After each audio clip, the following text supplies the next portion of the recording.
happens for all the course as well as for the host. Okay, okay, okay, no problem.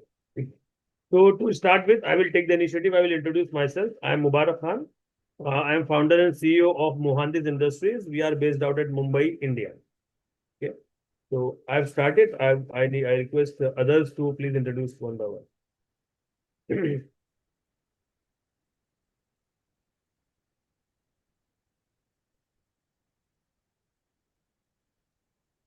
We have muted for all the others because simultaneously multiple people unmute themselves. So if someone wants to speak, just raise hand and we will unmute you. Yes. If somebody wants to speak, he can raise his hand and we can unmute him.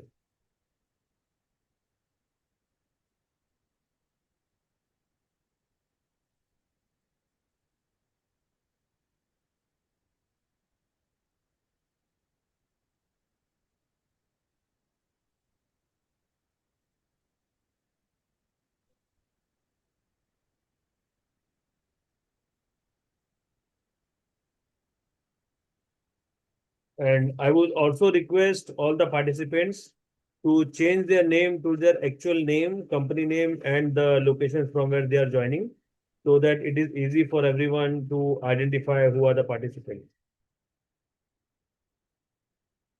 And it is also good for networking and connecting with people. If you introduce yourself in the name itself, it becomes very easy for others to identify who you are and where are you from.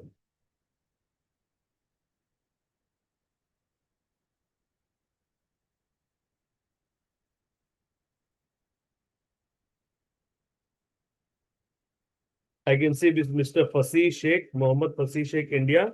He has done in the perfect manner, saying that his name and the country. So that is a perfect way of representing yourself.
Actually, our first speaker is in the program, so we are requesting admin. Shall we start the session, sir? Abhik, sir? So I've got a request to start the session at 7:05, 7:10. So that's why I'm waiting.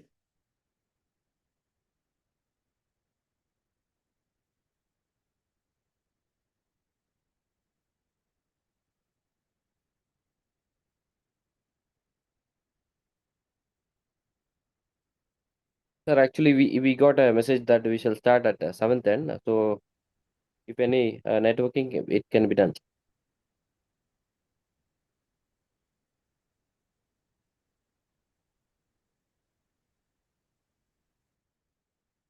Inshallah, we will start the program sharply at 7:10 p.m. Indian time and 4:40 p.m. Saudi time. Thank you very much for your understanding.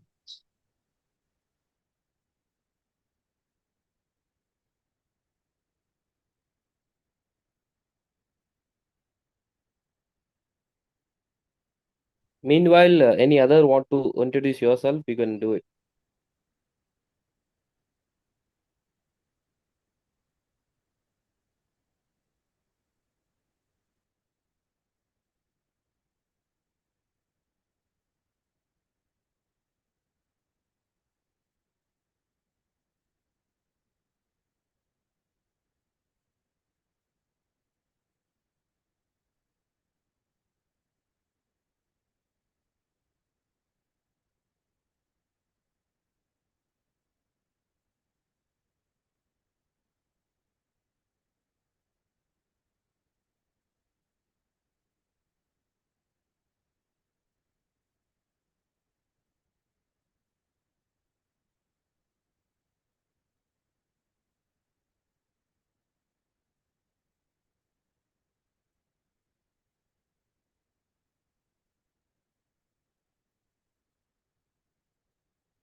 Okay. I can understand you, right?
Okay, thank you very much for playing this video. Assalamu alaikum and good evening, everyone. It's a pleasure to welcome you all to this online international conference on business opportunities in Saudi Arabia. Over the past 3 days, from 24th to 26th October 2025, we have seen an inspiring exchange of ideas and possibilities.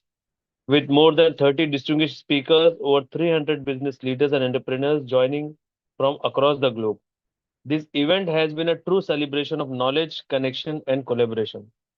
Organized by SIBEC, SYPA International, and Entrepreneurs Chamber India, this conference has created a space to understand how businesses can align with the fast growing opportunities emerging in Saudi Arabia's diverse economy. I'm Mubarak Khan, joining you from Mumbai, India. My work involves around electrical and automation systems that supports industries, hospitals, and power infrastructure, helping ensure reliability, safety, and smarter operations. Over the years, this field has allowed me to closely observe how technology and innovation can transform essential sectors.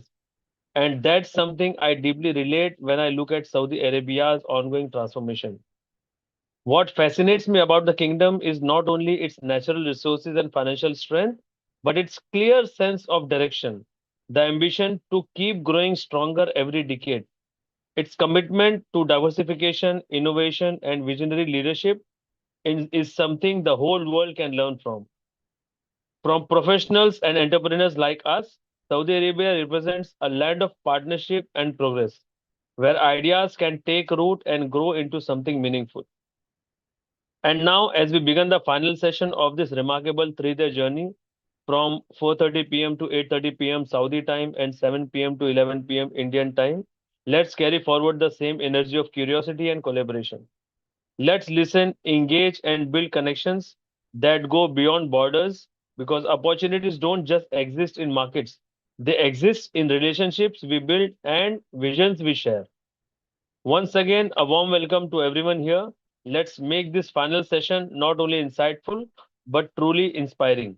Thank you, and let's make this evening count.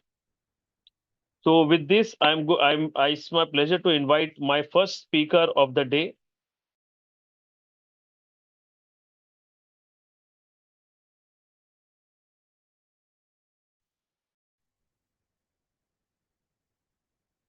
Just give me a moment.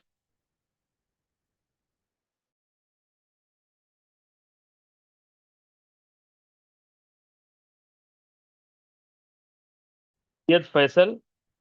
He will be speaking on the topic enlightening opportunities and winning business strategies in Saudi power sector. He's a regional sales manager for Gulf region and president of India Engineers Forum, chairman of the National Public Speaking Conference. His company name is Intertech. He's having more than 15 years experience and he's working in power and HVAC sector.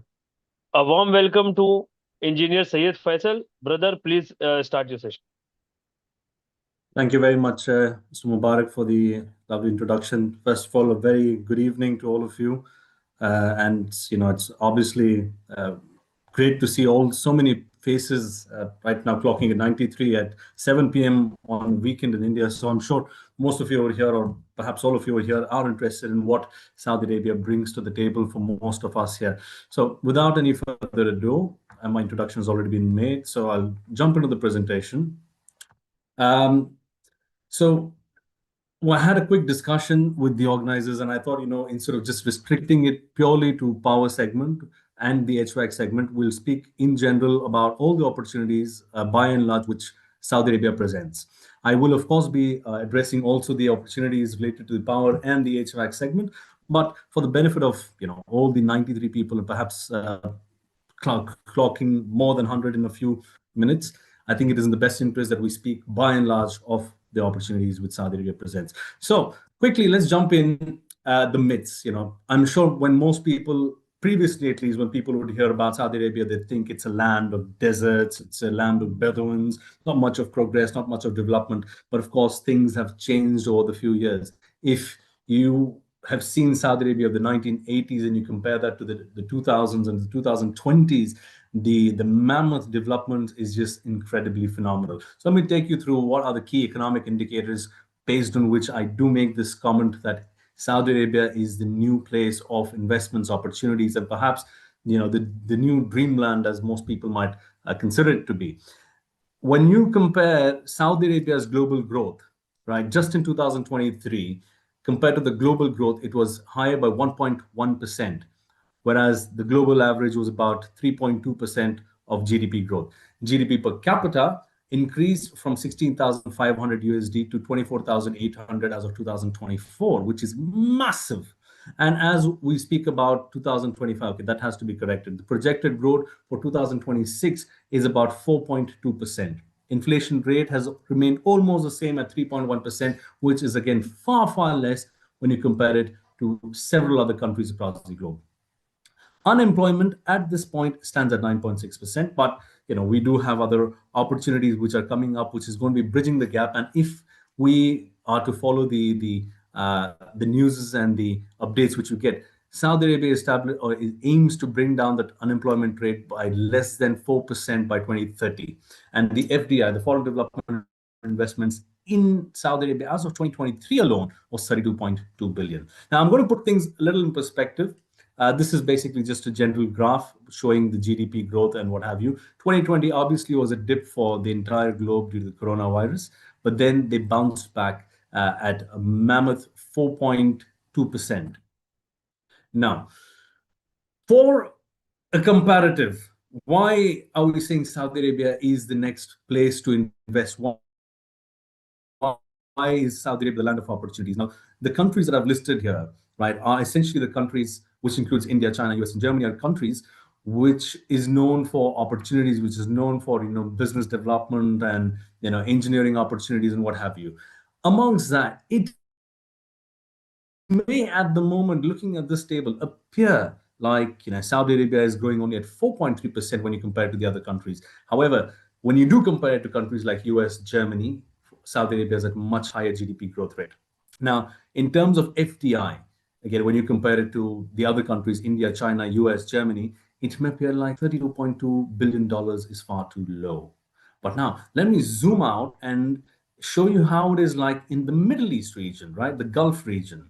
And then you would realize why 32.2 in comparison to the superpowers of the world might look small. But when you look at the Gulf region, people who believe that UAE, for instance, is a lot more, is a place with a lot more foreign development investments, you'll realize that it is quite far away when it is compared to Saudi Arabia. The amount of foreign development investments in Saudi Arabia is almost percent higher as compared to UAE alone.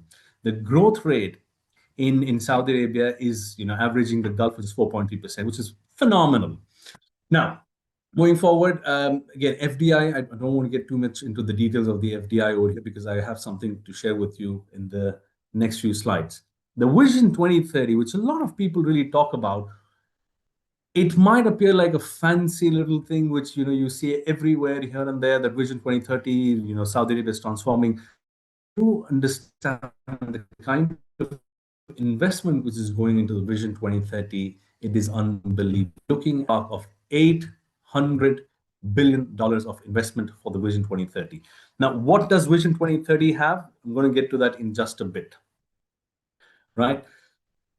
How Saudi Arabia plans to get this this Vision 2030 accomplished and how it tries to put itself on the map is primarily through these four sectors. Now, one might have not imagined that Saudi Arabia would probably be leading the pack in terms of AI, but Saudi Arabia is right now one of the leading developers of AI. In addition to that, we've got tourism industry, which,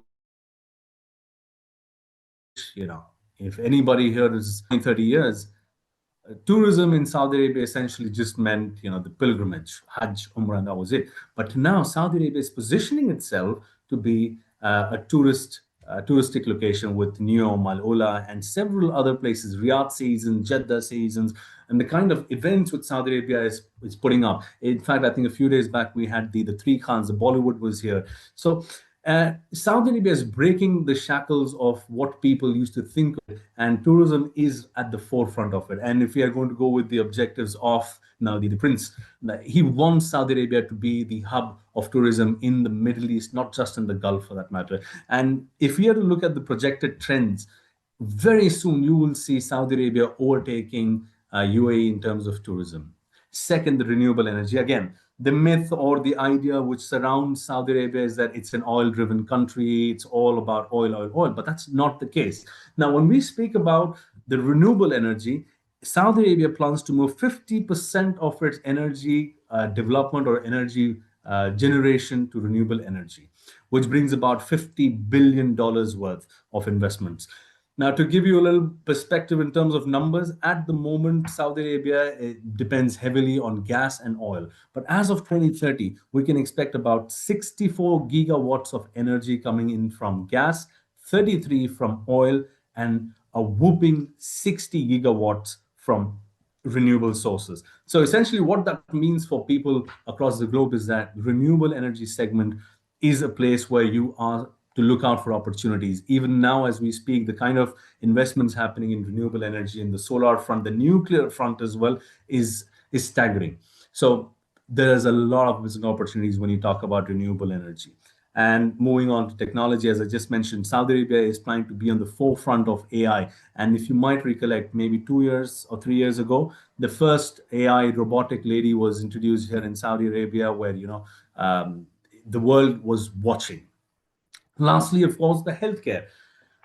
Those of you who've been to UK, US, Canada, etc., you might be aware that while the healthcare facilities in these countries from the outward looks really fancy and great, but the truth of the matter on to healthcare, there is absolutely no match when it comes down to GCC. You get appointments in time, you have everything happening like a smooth machine. And Saudi Arabia plans to take that a step forward with collaborations coming in from Belgium, from Germany, from USA, from Canada. The amount of investments which are coming in terms of healthcare, and that by healthcare I do not just mean setting up hospitals or setting up more healthcare centers. No. While that is the plan, you will see a massive boost of hospitals and healthcare facilities coming up. Saudi Arabia is also focusing on developing local manufacturing capabilities for healthcare. Now, I work with a company called Intertech, where we do product testing and certifications. And I can tell you the number of inquiries that we handle in terms of product testing and certifications for local healthcare products. It could be basic X-ray machines, it could be hospital beds which are automated. There is a lot of potential when it comes down to the healthcare segment as well, not just with establishments, but also in terms of product manufacturing. So I'll move on to the next slide, which is the items which lead to why Saudi Arabia is going to be where it is, right?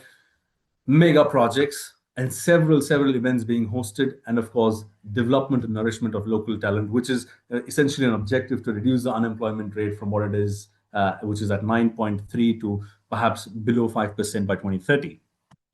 What are the mega projects? Needless to say, I think a lot of you know the projects which are happening in Saudi Arabia, right? We have the NEOM project, the Al Ula, the King Salman Park. King Salman Park is one of the fastest project that I think I have seen in Riyadh. I've seen the progress of King Salman Park. It's just absolutely phenomenal. Khidya being a sports city. Trojena is, something which is out of the world, kind of a ski resort which they're trying to prepare in a desert country. So the projects which are coming up in Saudi Arabia just give out so much of opportunities in terms of business, business development for people sitting outside of Saudi Arabia.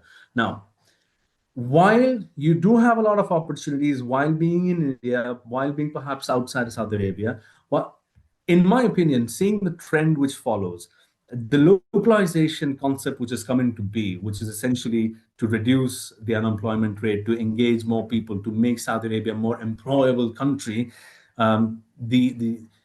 the route forward, which most people are looking at, is local manufacturing. So you will see a lot of these projects insist on local manufacturing. So if you're trying to explore opportunity in Saudi Arabia, one of the things that I would recommend that you do is try to set up a local facility, be it a manufacturing plant. You probably need to collaborate with somebody, putting up a service company, whatsoever it might be. I would recommend you consider having a local facility, because over the last 5 years, the requirement of localization and the insistence of localization has increased. Now, this obviously does not mean that you as a foreign expatriate or a foreign trader or a foreign company will not get any share. No, I mean, if you have a unique product, if you are able to fit into the requirements of these massive projects, for sure.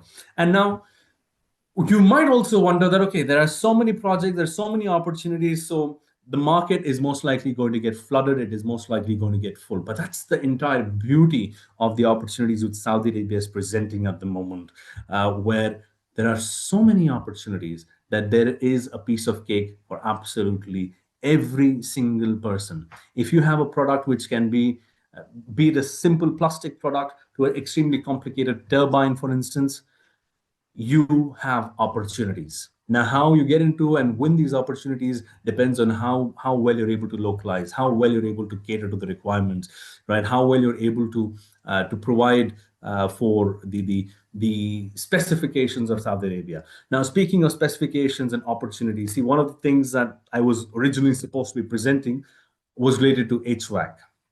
the heating, ventilation, and air conditioning systems in the region. Now, a fun fact is that in the Gulf region, the the majority share of HVAC, be it servicing or manufacturing, is with Saudi Arabia. And when I say majority share, I do not mean by about, say, 10%, 20%, because, Gulf region, the MENA region, Middle East and North Africa is a massive region. But despite it being a massive region, Saudi Arabia has 45% of the HVAC share. So if you are from the HVAC industry, you can imagine the kind of potential which Saudi Arabia brings. And obviously, because of the kind of terrain that it is a hot region. So from the beginning, there was always growth for HVAC in the region. In fact, to the point that while the entire GCC's CAGR is about 5.3%, Saudi Arabia CAGR in the HVAC segment alone is about 8%, right? So that gives you an insight on how much of HVAC developments and HVAC requirement and opportunities are there in the region. Now, to enumerate to you, it might look all okay, many opportunities, many items, but what are they? So I've tried to put on a list of a few mega projects, which essentially show you where you have what. So you have the Jeddah Tower, which is supposed to be one of the world's, in fact, at the moment, it is poised to be the world's tallest skyscraper, which is under construction. So once that happens, essentially what happens is, Saudi Arabia then owns its own Burj Khalifa, or in fact, a bigger one. So you do expect tourism coming in. And as the project progresses, the amount of work which goes in, be it constructional, be it HVAC, be it furnitures as well, be it absolutely anything that you can think about, it is going to be required. And that is just one project. If you see the list of the projects that I've presented, you will see that the Jeddah Tower is perhaps the lowest investment in this list, which is at 1.23 billion. You will see you have Mokab, which is the Murabba project, the square project in the downtown of Riyadh, which is at a whopping 500 billion US dollars, right?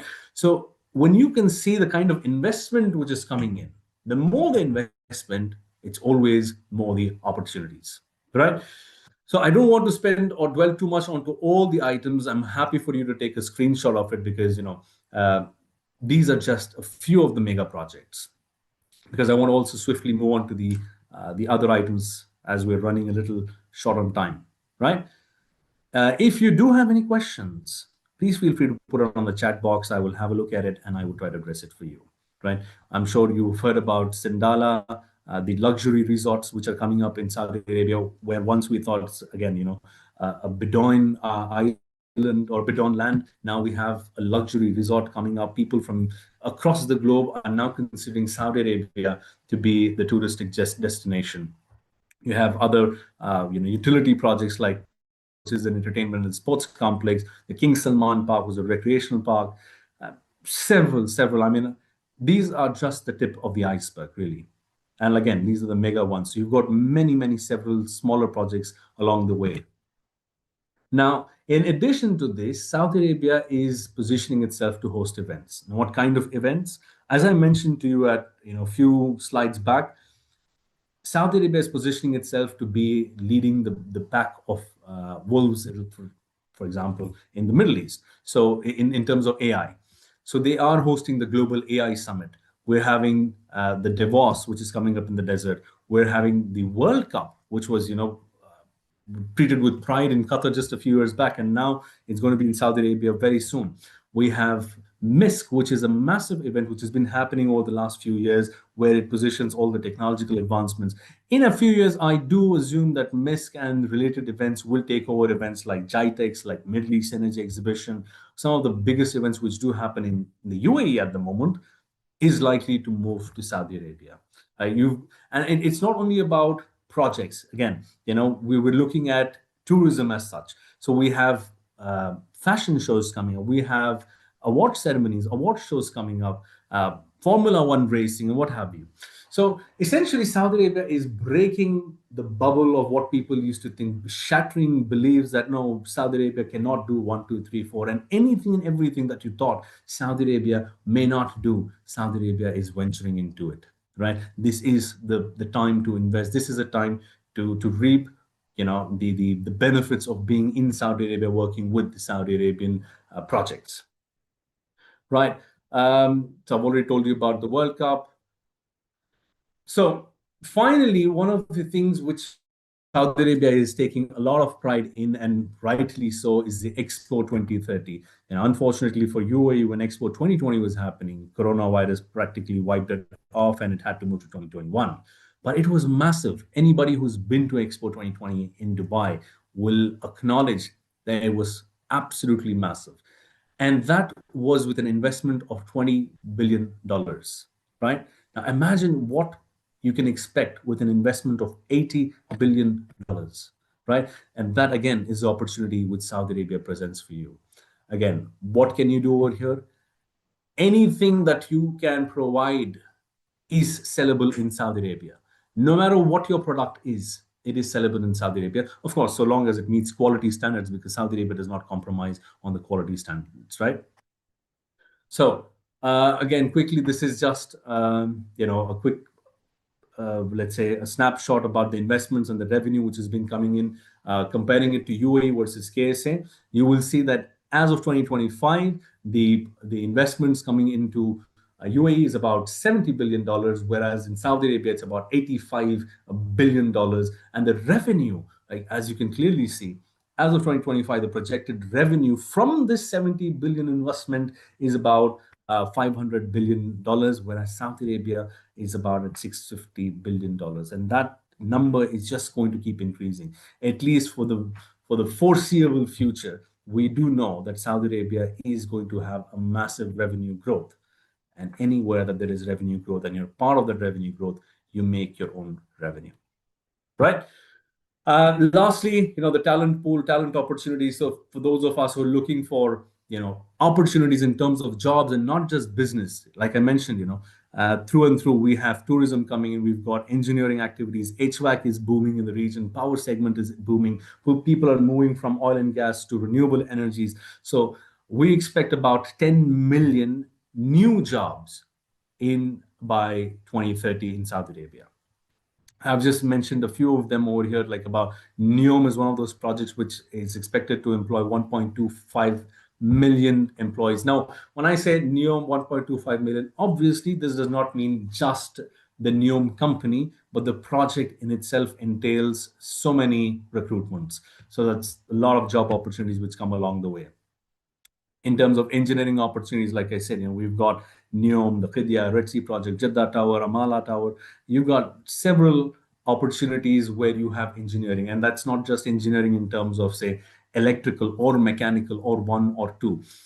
The engineering opportunities are across all engineering fields. Like, again, a quick snapshot over here about the kind of engineering and opportunities that entail the Saudi Arabian landscape, right? I do not want to get too much into the numbers because I'm probably running very close to my closing time, which is, I think, about 3 minutes left to go. Right. So these are engineering opportunities that you do have. The line project, of course, you've got other renewable projects, transportation. You have, Lucid has put up their plant over here and they've successfully started manufacturing electric cars. You do know about the other investments coming in for car manufacturers in the region. There are talks with, several, reputed manufacturers of the region. I believe there are Korean companies and there are American companies who are in discussions to bring in manufacturing plants within the region, within Kingdom. So again, you have opportunities there as well. I, again, do not want to go into all the details over here. These are primarily related to engineering opportunities. As I said, the original presentation was supposed to be revolving around power and HVAC, which is more to do with engineering. And hence I thought that, just put these things for you. So you are free to take a quick screenshot of that if you like.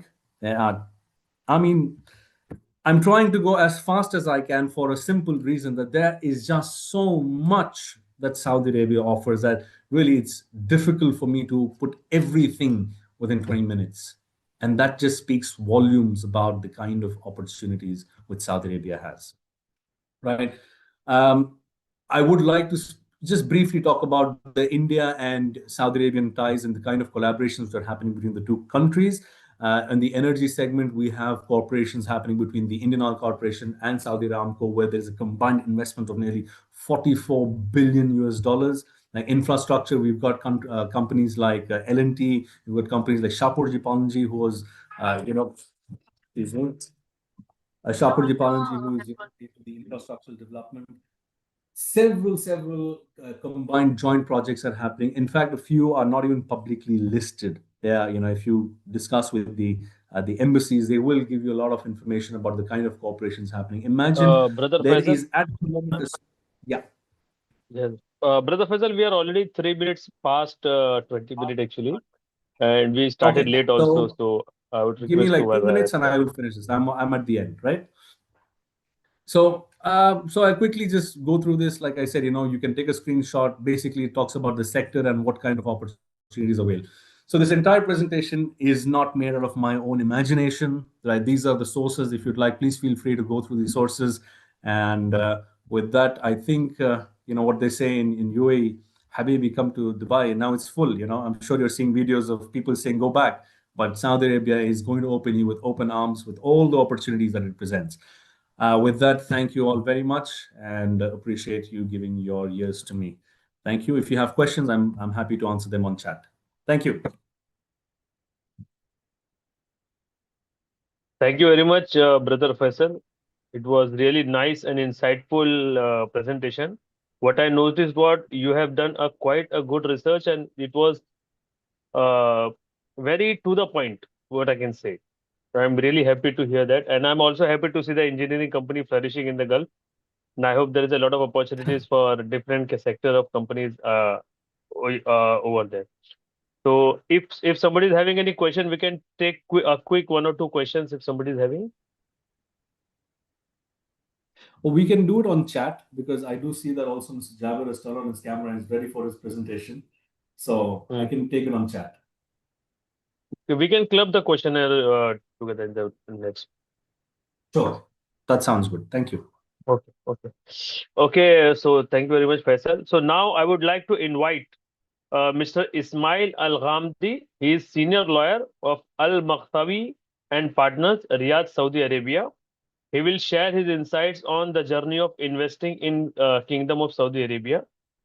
I really pardon myself if I'm not able to pronounce the words correctly, so he may correct me during his speech. Thank you very much.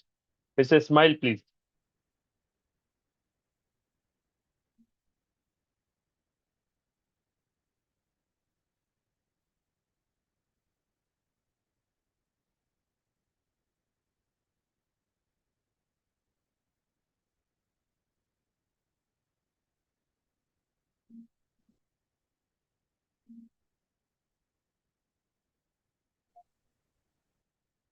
Actually, he was connected earlier, but let me check.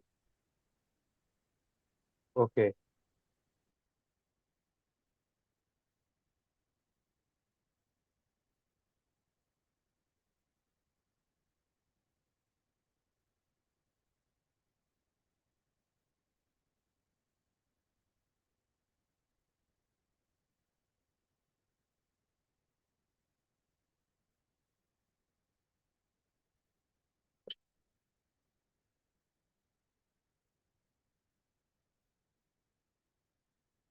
So by the time Mr. Ismail is connecting again, I think he has some internet issues. So by the time he is connecting, we can take few questions if there are.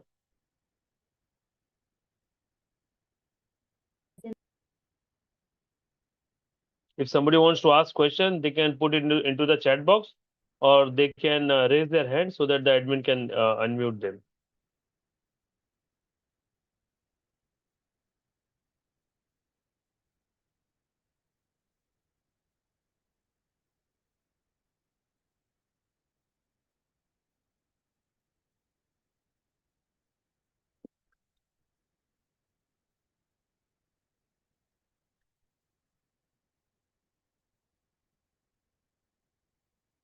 Or OS, I would suggest if Mr. Ismail is not present, we can move on to the next speaker. Yes, Yes, sir. I'm Masira checking want with to the ask. team. Yes, sir. Okay. Yeah, So, I so think so. Masira want to speak. yes. Still I there. will admit, yes. We can go for Masira. Masira, Just a minute. So, Masira, you can unmute yourself and ask. Assalamu alaikum. Wa alaikum assalam.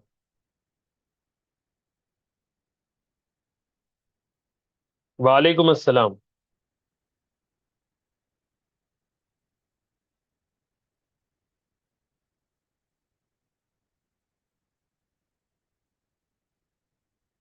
I think you need to click on the unmute again because you are muted. Yeah, am I audible Okay. now? Now you're audible. Yeah. Thanks for your, support. It's really a good collaboration from your side. I really appreciate that. This is to Mr. Faisal, actually. I was trying to ask him with regards to he mentioned so many industries. He has put some good site on different industries. Regarding IT industry, is there any, is there any more he can guide us with regards to the opportunities over there with the information technology regards, especially for enterprise side of the Yeah, IT. see, I'm not much from the IT field, but there's one thing which I'm aware about, the development happening in the IT side in Saudi Arabia in terms of the ERPs that he spoke about. As I understand, as of 2026, we are most likely going to have Amazon setting up their services here locally. Also, what I Yeah. understand is Google is planning to have their servers, and they're planning to have their ERP systems and not headquarters per se, but they're planning to have their web-based services also stationed in Saudi Arabia. So in terms of ERP systems, this is my understanding from my colleagues who are in the IT segment. So 2026, 2027 is supposed to be big years for IT in Saudi Arabia because of the movement of these two giants locally. Fine. Okay. The other part is actually, I have seen that anything, if you want to go ahead in Saudi Arabia, is the only place is LinkedIn. Do you know any other way to forward or to find out the opportunities over there apart from LinkedIn? Yes, there are a couple of subscriptions that you have. Like, back in the day, I used to use Mead quite a bit. That generally used to list out all the projects, the opportunities. It would tell us, who's won the tender, when tenders are being placed. That's, again, it's particularly for Saudi Arabia.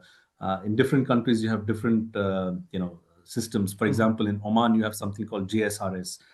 Saudi Arabia, I would rely on Mead.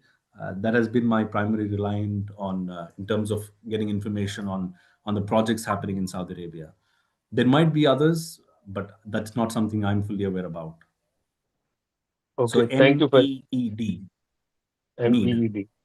Great, great. That was a good information. So, Faisal, let's move on to the next questioner, Mr. Arshad. Okay, so I will ask him to unmute and speak. Mr. Arshad, Yes, Assalamu alaikum. wa alaikum assalam. Yes, Arshad. The opportunities We'll have a in quick KSA, question. Huh? yes. The opportunities in KSA are significant actually. However, what are the procedures and formalities for a foreign investor to establish a company in the kingdom? And what are the Okay, so requirements like setting up see, requirements for different types of businesses like trading, services, manufacturing companies? This is my question. See, there are several ways that you can do it. It's no longer how it used to be before, where you needed, a Saudi sponsor. There are, of course, areas where you still need a Saudi sponsor, but things have become a lot more easier. See, the best place where you can get answers to this is if you can go down to the website, which is Modon or Saudi Commerce. That's where you will get exact information. I am not fully qualified to be able to address this because this is not my area of expertise on setting businesses. But what I do understand is things have become a lot more flexible, a lot more easier. Um, but again, I'm not an expert on the subject, so unfortunately, I can't help you beyond this. Okay, thank you very much, Faisal Sayyed Saab. Thank you very much. So now we will move on to the next speaker. Thank you. So, yeah. So I would like to invite Mr. Jabir Shahul Hamid. He is the CEO of Lantern Systems Company Technology Limited, Dammam, He's having more than 25 years of experience and he's from the IT and software industry. He will be sharing his insights on the topic digital platform opportunities. Somebody asked the question about what about the IT industry. So definitely you'll have the full session dedicated to this topic from Mr. Jabir. So Mr. Jabir, could you please start your session? Thank you very much. Thank you, Warwick. Good evening, everybody. Assalamu alaikum. Walaikum assalam. First of all, thank you to SIBEC to invite me in this particular platform and all the other participants who are connected. It's a pleasure to be in front of you. So I've been offered the opportunity to give my insights on the digital opportunities in Saudi. I've been in this business for past 25 years, and I founded my company in 25 years back.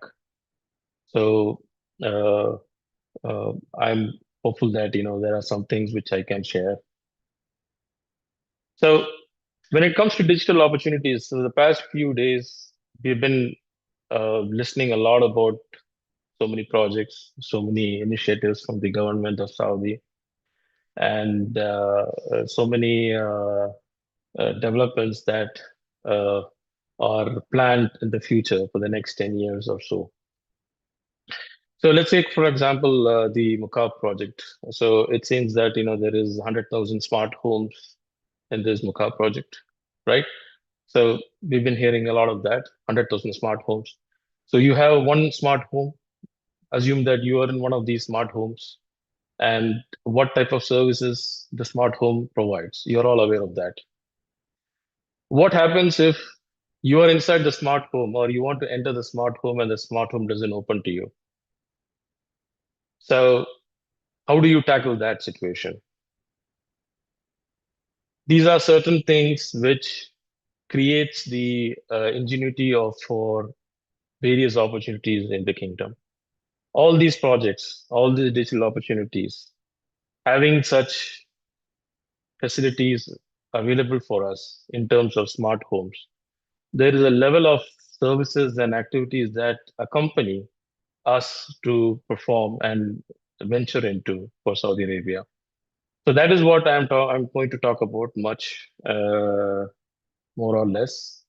And if anybody has any questions, we can have the questions into the session. It's a very small presentation. I have around 8 or 9 slides, and I'll be happy to interact with you after the sessions. Yeah, thank you.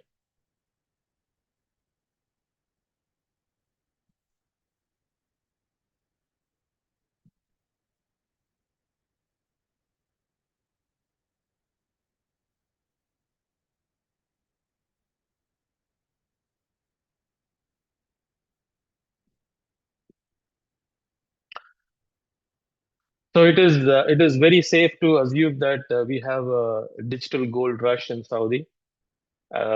We have seen commitment of $500 billion invested across Vision 2030. And for all those C-suite and entrepreneurs in this call, it represents a once in a generation market entry opportunity to enter into the Saudi market. So if you look at the KPIs of Vision 2030, we are at the moment 93% KPIs on track or it is exceeded. And out of 1,500 initiatives, 675 initiatives have been completed. The Vision 2030 has been successful in attracting regional headquarters of 571 or more. And at the moment, we are 6th in global ranking in e-government. We were 52nd. Saudi Arabia was 52nd a couple of years back. But the e-government initiative and the digital government initiatives of Saudi has moved it all the way up to the 6th. Now, why these what you call the KPIs are in this line is because the kingdom has been successful in getting 99% internet penetration in the kingdom. We have over 77% 5G network coverage. Average mobile internet speed in every handset is around 215 megabyte. And this basically is the cumulative result of a 500 billion vision for the Vision 2030 investment that is the government that has rolled out. So with this particular infrastructure in the kingdom, it's a limitless area of playing for all the digital entrepreneurs who can come up with different kinds of services and products and apps concerning the digital landscape. I'm not going to discuss all these available opportunities. I would like to take three different segments. One would be the fintech opportunity. The other would be the digital adoption platform. And the third one would be the cybersecurity, which would actually enable you to enter your smart home or exit your smart home safely. So the fintech revolution. So the fintech basically had a major growth in Saudi. We are proud to say that we have, I think, more than 2 or 3 digital banks in Saudi at the moment. Opening a bank account in Saudi, if you're a legal resident, is 10 minutes. I have my daughter who finished her engineering, came back to Saudi, and she just opened a bank account on the fly within 10 minutes, So that is the level of readiness the government has provided for a digital opportunity related to fintech. So in 2018, there were 20 companies. Now in 2025, we have over 280 plus companies. Most of them, 79%, are in the digital payment adoption platform. And the cumulative fintech investments as of today is around 2.39 billion, which is relatively showing a transaction of 12.6 billion transaction in 2024. So the trajectory, if you see on the right side, is $63.9 billion to $87 billion till 2029. It's a huge market. And in this market, we have some successful stories also. There are 3 unicorns right now which prove the model. One is Tabby. The current valuation of Tabby is around $3.3 billion. And they are planning for an IPO in Tadawul very soon. Tamara, the another one, basically Tabby and Tamara are lending platforms. So Tamara has become a unicorn with a $1 billion valuation as of now. STC Pay was one of the first fintech unicorn in 2020 during Corona time. They are currently valued at 1.3 billion. And they also have been approved as a digital bank very lately, maybe around 6 months back. Now, how does the government or how does the government of Saudi promote fintech? So they have a central bank, SAMA, which basically has a regulatory sandbox. And unlike other places, over here, the sandbox is open and it accepts testing and oversight by any software application at any point of time. Usually in other places, you would have to wait for your window to open and then you would have to apply. And over here, it's not the case. You have something you want to showcase and you want to bring it down to Saudi, you have to just connect to someone and ask them for a sandbox. They would give you a sandbox environment where you upload your application, create your environment, test it, and then show it to them. If they are successful, if you are successful in your delivery in terms of security, in terms of value-added services, they immediately give you a grant. They immediately give you a license to operate in Saudi Arabia. The next one would be the infrastructure in terms of banking framework. The government has deployed Sadat framework for all ministry payments. Government has SARI implemented, which enables fast transfer. The government has connected the Upshur platform. Upshur is your residency platform where you can validate your residency or citizenship platform. The government has connected that also to the banking framework. So if you have an app and you want to roll it out as a fintech, one of the most important feature of a fintech would be the KYC. Now, KYC in Saudi is such a breeze. You can validate the user's credentials in terms of their IDs, in terms of their national address. All of that has become a big boon to the fintech companies in Saudi Arabia. And one of the most important feature for necessity for fintech would be the cybersecurity requirement. And we, as a company operating in Saudi, we actually do cybersecurity services. So 3 years back, we were dealing with requests from probably 20 or 25 odd companies.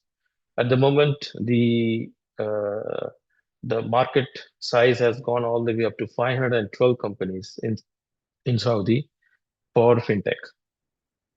So that is the level of opportunity that is growing up over here.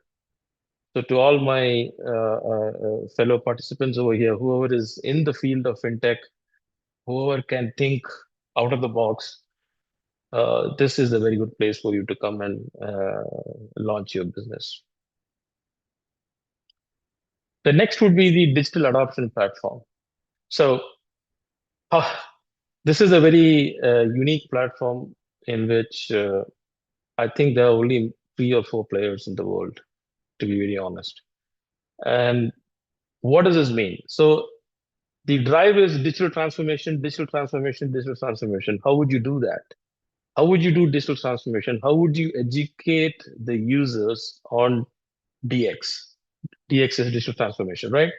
So you either spent money in terms of training all the users into what is the digital transformation, what do you mean by a maturity model, how mature you are, it takes a lot of time. And that particular user need not stick with you also. So a digital adoption platform is basically a tool which enables the user on the fly training on any digital solution. So the global DAP market itself is around $1.2 billion, and which is projected to increase all the way up to $4.8 billion. Why this growth? It's very simple. The advent of AI is increasing the tech savviness of all the users. Those who are new in the Gen Z and the newcomers into the market, they are very much familiar with these AI. But what about those people who are above 40 years old? So you have to give some kind of a platform for them to digitally adopt to the latest technologies in terms of AI, the latest ERPs that are coming up in the market. So that particular leveling ground is what DAP does. The DAP module, which is available right now from a vendor called WattFix, is basically, it's a very small module which is developed by Indians. It's an Indian company. It sits side by side on your monitor screen on the right side, and it uses AI to understand what is being displayed on the screen, and it basically guides the user to go to the next step in your particular process if the person is doing a PO transaction. So this is one basic example. The other example would be enabling any new employee when they come into an organization. How do you use the existing digital solutions that are available in the particular enterprise? Another opportunity would be, how would a new employee that has joined the government ministry make use of those particular applications or services within the enterprise effectively without any intervention? This is a huge market that is going to grow and explode in the very coming near future, with all these new technologies that are coming up, with all these new AI that are coming in to augment everybody's life. This would be one big opportunity that is going to shape, and anybody who's fast moving into this particular line would be making a lot of business on this. especially if you are looking into localization. And finally, the cybersecurity services. So cybersecurity, it was $3.6 billion up until now, with next year projected to $9.8 billion. The cybersecurity feature is so important, in which privacy, data security, all of that are maintained. So in Saudi, there is a huge push for data sovereignty, in which all the data, they do not want to have it outside Saudi. So there are no infrastructures in Saudi that basically has a cybersecurity SOC, a system operating center called CSOC, that effectively manages all the transactions or all the events that are happening in the digital lines. Recently, the government has awarded 6 companies tier 1 SOC license. Tier 2 SOC license are being handed over right now. I think around 15 or 16 companies are being selected for tier 2 SOC license, and there will be a tier 3. So with the cybersecurity services, what I mean is complete secured digital transaction if it is in the line of fintech. If it is in the line of smart homes, you have complete privacy over your data, you have complete control over your home. If you are driving your EV, which has autopilot, or you have complete control over your car. So effectively, cybersecurity is going to be the main driver that will enable all of your software apps or services to be mainstream in the country. And that has been one of the primary conditions by the government, in which any software services or apps that needs to be in the public domain of Saudi Arabia, national domain of Saudi, it has to follow, or it has to pass the NCA standards of Saudi Arabia, NCA being the National Cyber Authority. So there's a huge market over here with a good amount of spending from the government.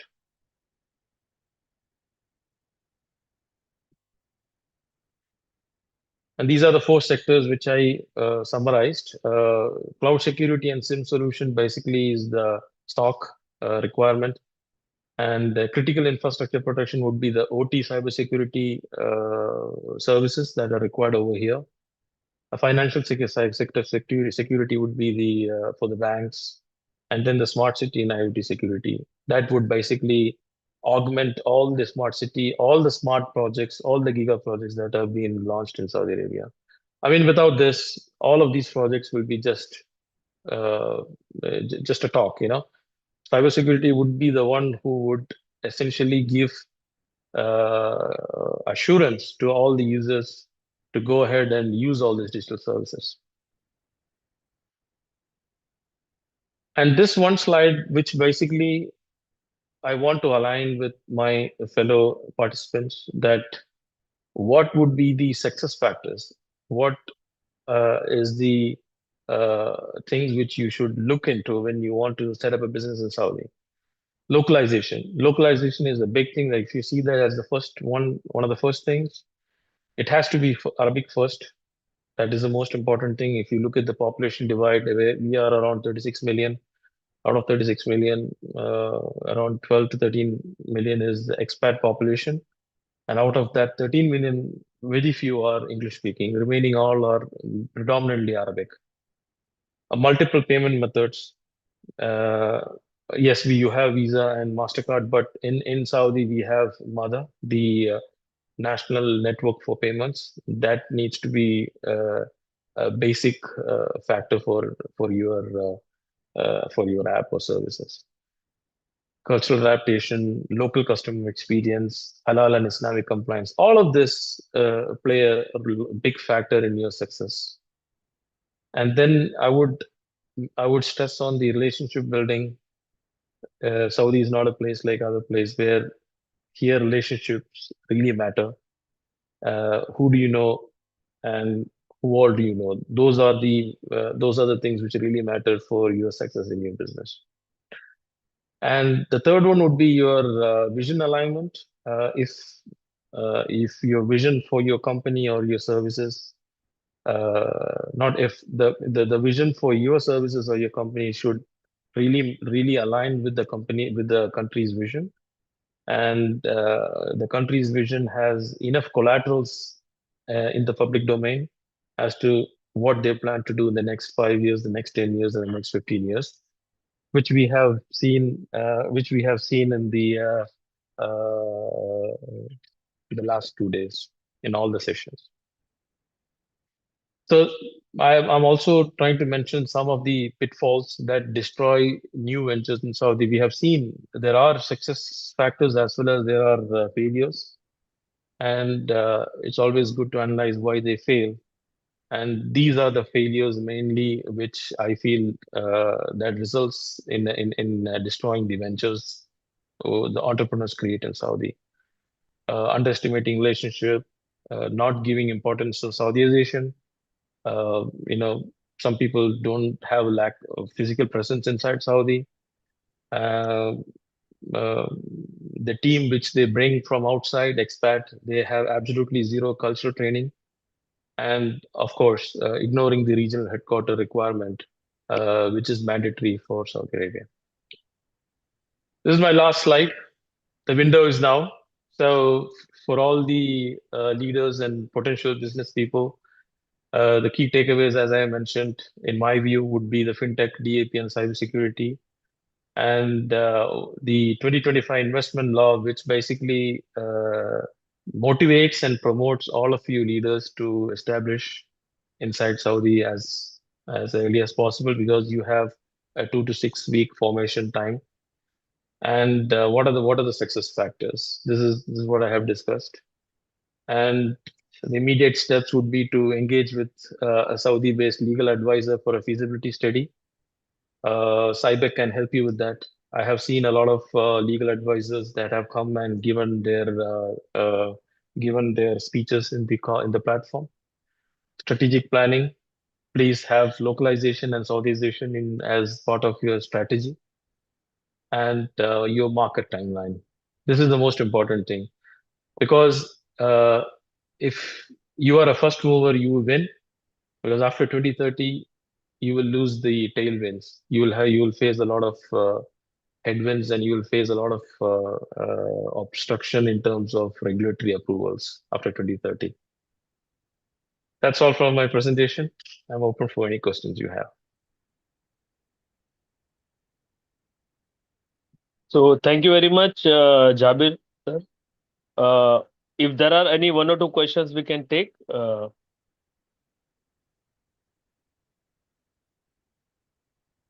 Okay, Hanif. Yes. Hanif, I'm unmuting you. Please unmute and ask your question. Yeah, hello. Hi, Mr. Jabir. Thanks for this overall insights of the various categories from cybersecurity, fintech, which are very much related to each other. And coming to the digital transformation part, specifically regarding the digital transformation area sector, how you would like to categorize regarding the end consumer or the commercial applications, be it from the more towards the mobile application sites and from the enterprise sites? What is the demand, and what are the outages that requires more towards IT literacy for running these kind of an applications? Secondly, I'll just try to copy my second question into it. As like for the Indian IT companies, as I'm from India, so running an IT company, we try to see the market Europe from the US wise for the outsourcing part for their IT project related requirements. So as you have said, in the pitfall area, there is a limitation that the physical presence is mandatory.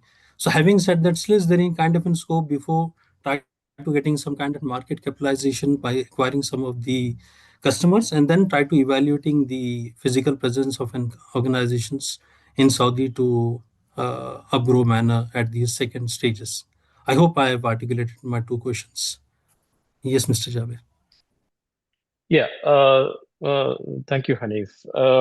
So with regards to digital transformation, your first question, if you look at the landscape in Saudi at the moment, most of the applications or most of the customer experience that are happening in the country are all vanilla implementation. There is no real-time custom bespoke app that are serving basic needs of those customers. There are few. If you look at Aramco or SABIC, they have invested and they have created their own app experiences for digital transformation. But predominantly, you would not find that reflected in all the other enterprises over here. So the market right now, in terms of the boom of AI, you can create an app product within probably 10 minutes. I mean, at least the MVP, which accelerates your product development time, and you can ship your product as soon as possible. So depending on various circumstances and various requirements each customer or each enterprise face, if there is a particular company that offers a low-code service or a low-code deployment, they would really be successful. Just to add to that, I would say Power Apps is one of the biggest happening things within the government ministry. There's a lot of Power App activity going on, and you would find a lot of digital transformation enablement using Power Apps in Riyadh itself. So that takes care of your first question. The second question would be basically I would really say that you have to think of a patient capital. If you want to test waters, come here and I will take something and then I will bring in. That's not going to work out in Saudi. It used to work out maybe 10 years ago, but now it's not going to work out. You need to invest. You have to be patient. You have to come here. You have to set up the infrastructure. And I'm sure that you will be rewarded. I hope I answered that question. Thank you, sir. Mr. Jabir, that was a very detailed and elaborated answer. I really appreciate that. So, we are falling short of time, so we are not going to take any more questions as of now, but we will keep them and we will try to collect more time so that we can club the questions together. Okay. And I would request the speakers to please try to shorten the time so that we are already 10-15 minutes late as per the schedule. So I would request them to please shorten the time and let's conclude that. Thank you, Jabir Saab.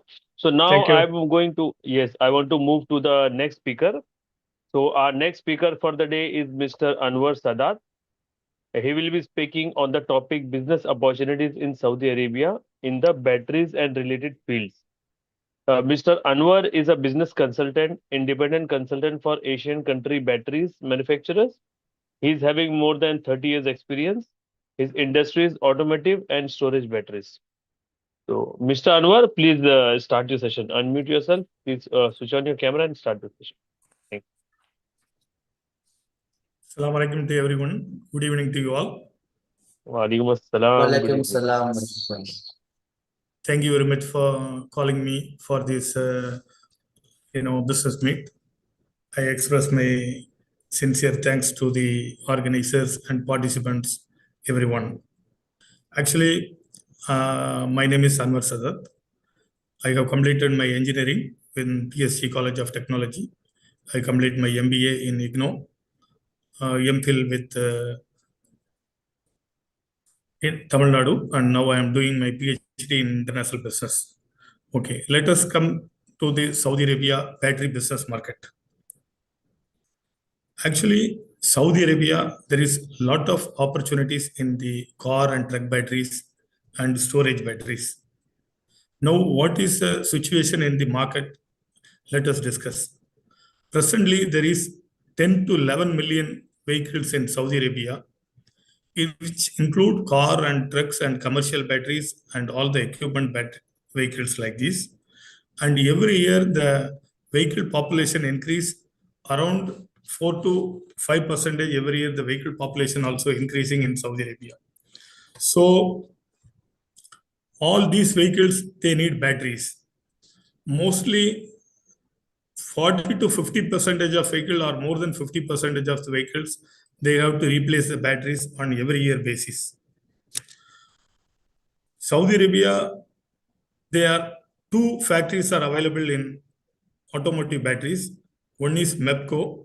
It is a Middle East battery company located in Dammam. It is started in 1997 with a technical partnership with Clarios, which is an American-based company. So this factory manufactures around 2.5 million to 3 million batteries. And out of this, locally they are distributing around 50% of their capacity, and remaining 50% they export to all the other GCC countries, Asian countries, and also the African countries. The second factory is National Factory, which is located in Riyadh. So this factory started in 1988, and this manufactures around 2 to 2.5 million batteries.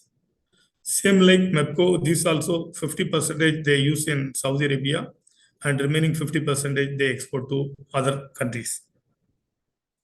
Now, the National Battery Company, they manufacture all the car batteries and truck batteries, also the storage batteries. But the factory MEPCO, they manufacture only car batteries. These are all the present situation in Saudi Arabia market. So, what are all the opportunities available in Saudi Arabia market? Let us discuss. There is no big commercial battery factory in Saudi Arabia. Also, there is no storage batteries, VRLA, AGM, and gel batteries, also lithium batteries in Saudi Arabia market. Saudi Arabia import every year around 3 million batteries. This is from China, Vietnam, Malaysia, South Korea, Germany, Poland, Czech Republic, and India, Bangladesh, like these countries. So all these batteries required SASO certification. It is a quality standard to import to the Saudi Arabia market. So all the car batteries imported from other countries, they have the standard 15% custom duty. Also, some countries, there is anti-dumping duty. For example, South Korea, it is from 12 to 25%. From India and Turkey, it is around from 8 to 40%. The anti-dumping duty to the Chinese batteries and Malaysia batteries, it will be finalized soon. So there is Saudi government, they are encouraging continuously to the investors and entrepreneurs open the factory in Saudi Arabia. Not only the factory, also we can proceed with assembly lines also. All the investors and the entrepreneurs can tie up with big manufacturing factories with the different countries for their technological transfer. And many factories, they are ready to do their technology transfer to the Saudi Arabia if anybody interested to set up the factory in Saudi Arabia. All these batteries, 90% of the batteries are sealed maintenance-free batteries, SMF batteries. 10% of the batteries are EFB batteries, gel batteries, AGM batteries, and also lithium batteries. So, Saudi Arabia now, there is a very big opportunity. Brother Anwar? Yeah. Yes. Are you sharing some screen? No. Or you are speaking directly? I'm speaking directly. Okay. I thought your screen is not visible. Okay. Now it's visible? I think you are not sharing Yes, any visible, screen, brother. right? Yes. Yeah, I'm yes. not sharing any screen. Yes. You are visible, yes. Yes. Thank you. So all the investors from India all over the world, they are studying in Saudi Arabia, opening the factories, the car batteries, truck batteries, also the latest technology, lithium batteries for electric car batteries, and storage batteries for solar applications, all those things. The Saudi government, they have a lot of industrial estate to open the batteries, like Eastern area, western area, central area, northern and southern area. Different industrial cities are there. The Saudi government, for the opening the car batteries and truck batteries, when I check, they are ready to give 20 years leasing for the land. Saudi Riyal, 3 Riyal per square meter, whatever the area of land required, the government is ready to give for the 20 years leasing. The electricity charges for the factory, it is almost 0.18 kilowatt hour. So that means it is 0.048 USD per kilowatt hour. It is much cheaper than India. India, the industrial electricity rate is USD 0.122 per kilowatt hour. And all other transportation, the port, which is available in Jeddah and Dammam. So most of the batteries, we can suggest we can open in Dammam and Jeddah area. Presently, I am in I'm consulting the lithium plant factory to open in Jeddah with Chinese companies with a local partnership. So any of the people in our group, they interested, they can discuss with SYPA, and there is a lot of opportunities coming in Saudi Arabia, especially for the lithium batteries. So it is a good time to open a factory or assembly plant in Saudi Arabia. So this is what my small study and opportunities regarding the batteries in Saudi Arabia market. So I welcome any questions. Thank you very much, Anwar Saab. Thank you. That was really crisp and precise. Definitely, with the rising EV and battery energy storage system, there is a lot of opportunity in the battery segment. And manufacturing companies from India, from other countries should really think of establishing local setups. Even battery recycling is also a very good opportunity. Yeah, battery recycling also, there is a very good opportunity, because from Saudi Arabia, there is a government regulation. They cannot export the old batteries, that means used battery, to other countries. So what are all the batteries used here? Yearly, like 10 million batteries, it should be recycled here only. So lot of smelting plants opportunities in Jeddah and Dammam. The government is ready to support the investors and the entrepreneurs. Thank you, Anwar Saab. Thank you very much. So now we will take 5 to 10 minutes for questions. Audience can ask questions from Mr. Anwar or from the previous speakers also if they have. So while asking the question, you can mention the name whom you are asking the question. We'll take 2-3 questions now. So I'll start with Mr. Muhammad. Yes. Yes, sir. I have a question from the first one.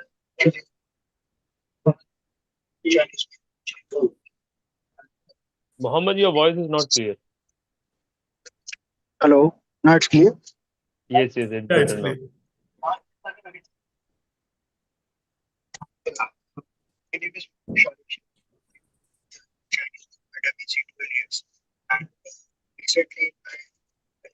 Muhammad, now it is not clear.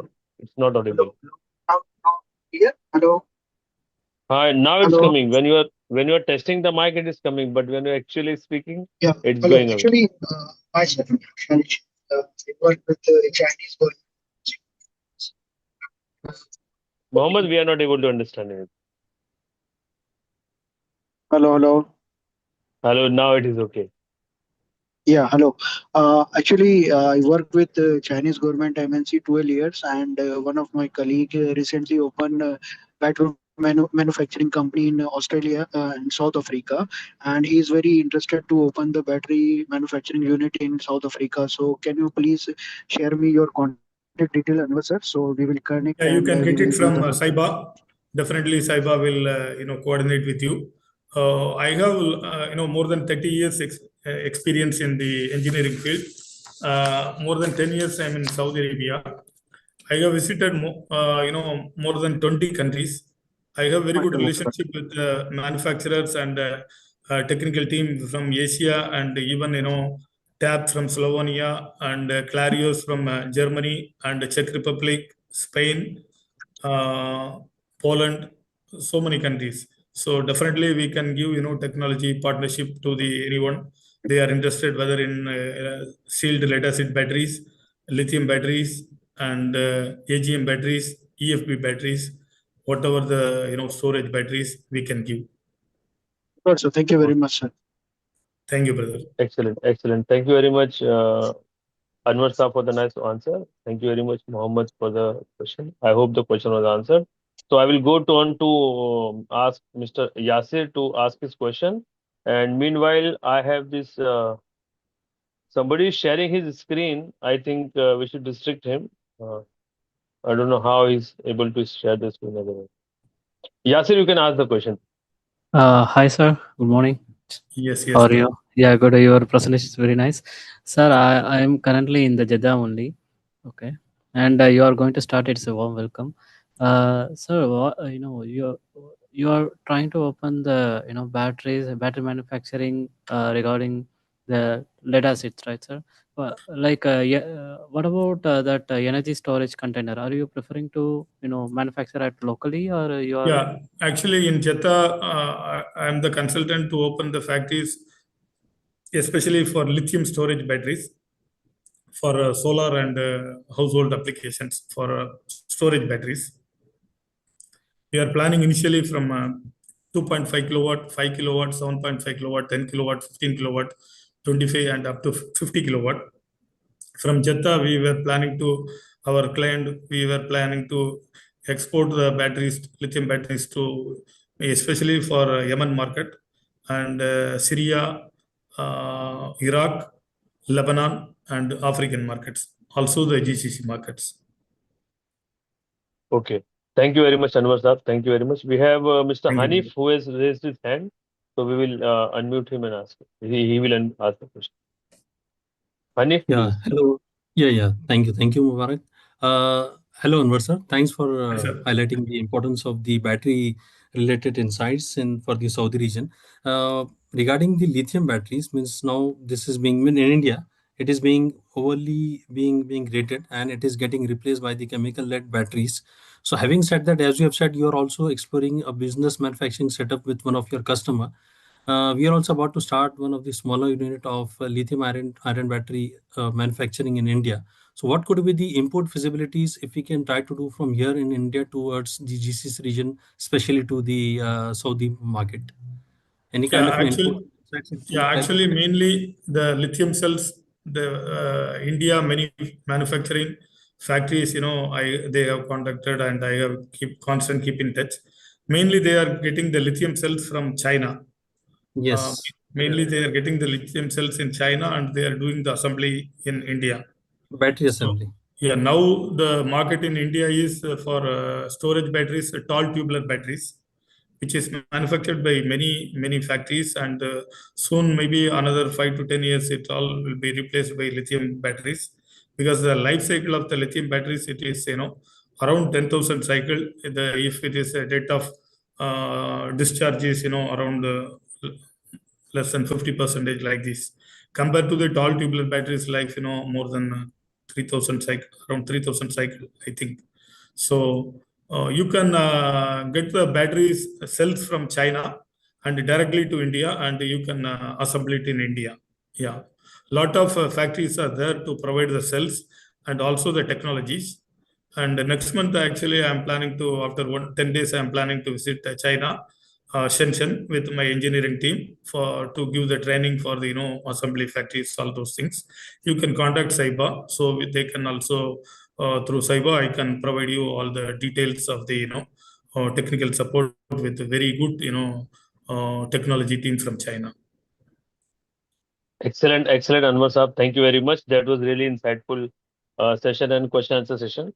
So with this, I would like to thank you and move on to the next speaker of the day. Thank you. Thank you very much for all the participants and organizers. Thank you very much, sir. We have a lot of questions coming, but because of short of time, we will not be taking all the questions. people can contact SYPA and we can go ahead ask this. Okay, so our next speaker of the day is Mr. Abdul Majid Ansari. He is very dynamic, very energetic, and very aggressive in doing what he does. He is founder and director of Arba Accelerator LLP, head of incubation center at Anjuman Islam Kalsekar Technical Campus. He is GKD state level mentor. He's going to take the session on incubating startups in Saudi Arabia. A warm welcome to Mr. Abdul Majid Ansari. Please start the session. Assalamu alaikum warahmatullahi wabarakatuh. Is I audible? Waalaikum assalam. Yes. Good evening to all of us. And thank you, Mr. Mubarak. He's my good friend, Alhamdulillah, close to me, even close to our incubation center also. And brother Rabik and whole team, SYPA team. I really appreciate this initiative of SYPA International Business and Entrepreneurs Chambers. I found best conference focused on business and entrepreneurship in the world. Alhamdulillah, unfortunately, Allah has given this opportunity that today I came to Saudi Arabia and just now I am in Dammam. Now I'll just try to share my PPT and we'll start about that, my topic.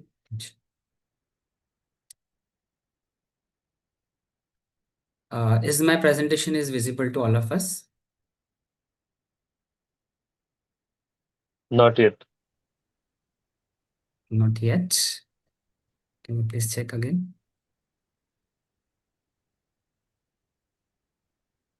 Just a minute. Okay. Now? Now it's loading. Okay, so now your screen is visible. Okay, thank you. Thank you for confirmation. Myself, Ansari Abdul Majid, and currently, as a brother told, that I am holding two different companies. One is Arba Accelerator LLP, which is actually focused on startups, and another is I'm heading one incubation center, which is a Kalsekar Technical Campus. Now, my topic is how to incubate startups in Saudi Arabia. And alhamdulillah, I have a good experience over here. I worked in Saudi Arabia for 4 years, and Allah has given me some opportunity to see this startup era over here. I worked with one unicorn company over here. Okay. Now, first of all, before moving to the topic part, first of all, we should know what is the difference between the business and startups. So here, as we can see, as we all of us are aware about what is business, it's nothing but a profit through a proven model. But there is a difference between the business and a startup, that is to create and scale a new innovative model that is nothing but a startup. And it is an experimental process. It is fast changing. It's having a growth or growth specifically. Apart from this, it is not only the rapid growth, but also it can help to disrupt the market, and it is nothing but an option for the people for scalability, which is having a, you can say, it has a high risk level as compared to others one, but it is also having exponential and aggressive growth, which is very much important. And as we know, the businesses are normally self-funded, taking loans or maybe got funded by some investor. But here for a startup, the angel investors, venture capitalists, and grants are coming in the picture. Other thing is that here the long-term sustainability for the businesses, but for some time it is short-term scaling to the reach the product market fit. So these are the basics about what is the difference between the startup and business. Now coming to the point, as we know this, most of the speakers have given a very nice presentation on what is the Vision 2030, how it will help to the entrepreneurs and all.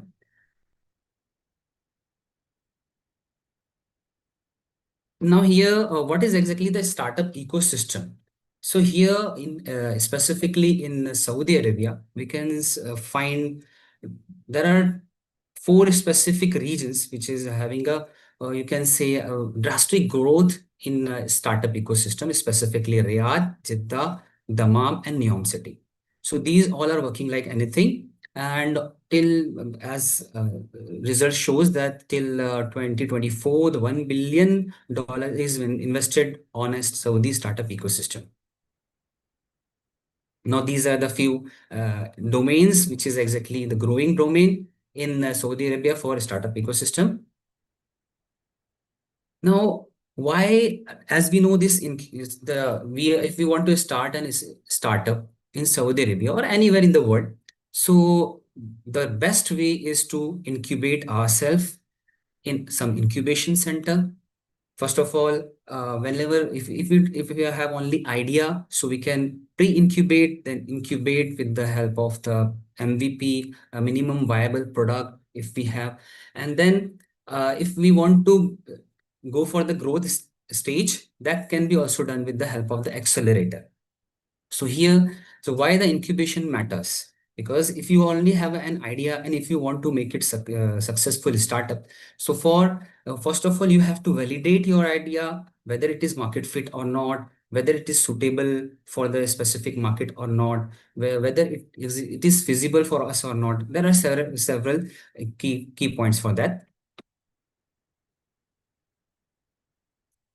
Now, first of all, after creating your prototype, after creating your minimum viable product, a minimum viable product is nothing but a product or a prototype which is already delivered to few of the clients.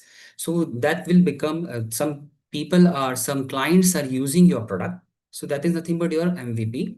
Now, after this, one of the important thing to make it legal is to give it a legal structure, because if you want to acquire a fund, which is actually need of any startup, so at that time you require the official registration. So here in Saudi Arabia, we are having specifically the Munshat, then MISA. These kind of official organizations will help you to register your incubator. In that, you can register your company with LLC, WLL, or non-profit organization, whatever it will be your structure, what you will prefer based on your requirement. Because some startups are in a social cause, specifically for the social causes like social entrepreneurship. So at that time, non-profit organization can be opt for that. Now, very important thing, if you are having a novel idea, because as we told earlier, that is, it should have an innovative model, and we should have something unique inside it, maybe in terms of technology or in terms of process. So in that time, we have to actually protect our idea or protect our design or protect our product or implementation, what we have done. Now, the next thing that is, I already told that we have to collaborate with some specific organization. Like here, the cost is having its own innovation center. The most of the universities now in Saudi Arabia is already having incubation center. So I'll give you the examples or afterwards also here itself. That is, you can directly participate with them, with their incubation center, with their acceleration program, what they have, or there are few private accelerators are also available. Even you can directly collaborate with the chambers if you are a local. Most of the local people are preferring the chambers. But for the outsiders, there are so many provisions available by the government, by the of Saudi Arabia. So we can see this, the Cost Innovation Center, Riyadh Valley Company, and there are several options are available. Just this not for okay. Now, as I told you that, first of all, if you are having only an idea, so at that time you have to validate the idea, you have to form a team which is suitable for your startup, and we should have a good survey of a market on initial level, because based on that only we can create a proper product which will become our startup. So here, another phase is your incubation phase, where you can take your product to incubation center. Few of the incubation center take 6 months, 3 months, 12 months based on their actually the structure what they have provided. So after product development, the market access, the legal compliances, financial management, these things are coming to a picture. And here we have to go for the first of all the incubation program. And in this incubation program, they are supporting with a good amount also to accelerate your startup. And specifically, if you are already having a good startup and if you want to accelerate your startup, so there are accelerators available. So in these centers like incubation center and acceleration centers, you will get the mentorship programs from a different good mentors, which is actually industry mentors, and they will help you not only in a technology aspects, but also your market aspects and infrastructure access. They will also provide you the co-working space and other spaces for your startup, specifically investment from the different organization, maybe from the government grants, you will find easily.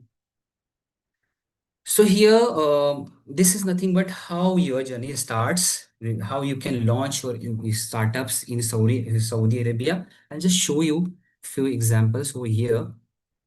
I have actually taken it from. Now, these are the examples. In code is very well known in Saudi Arabia. It is already available in Jeddah, Riyadh, and other places inside the campus or outside the campus. So you can easily find this here. They are actually, you can see this, how these people are providing an incubation support to you, your ideas, and they will take you to the next level. Even single entrepreneur or tech-based startups, they are providing a support.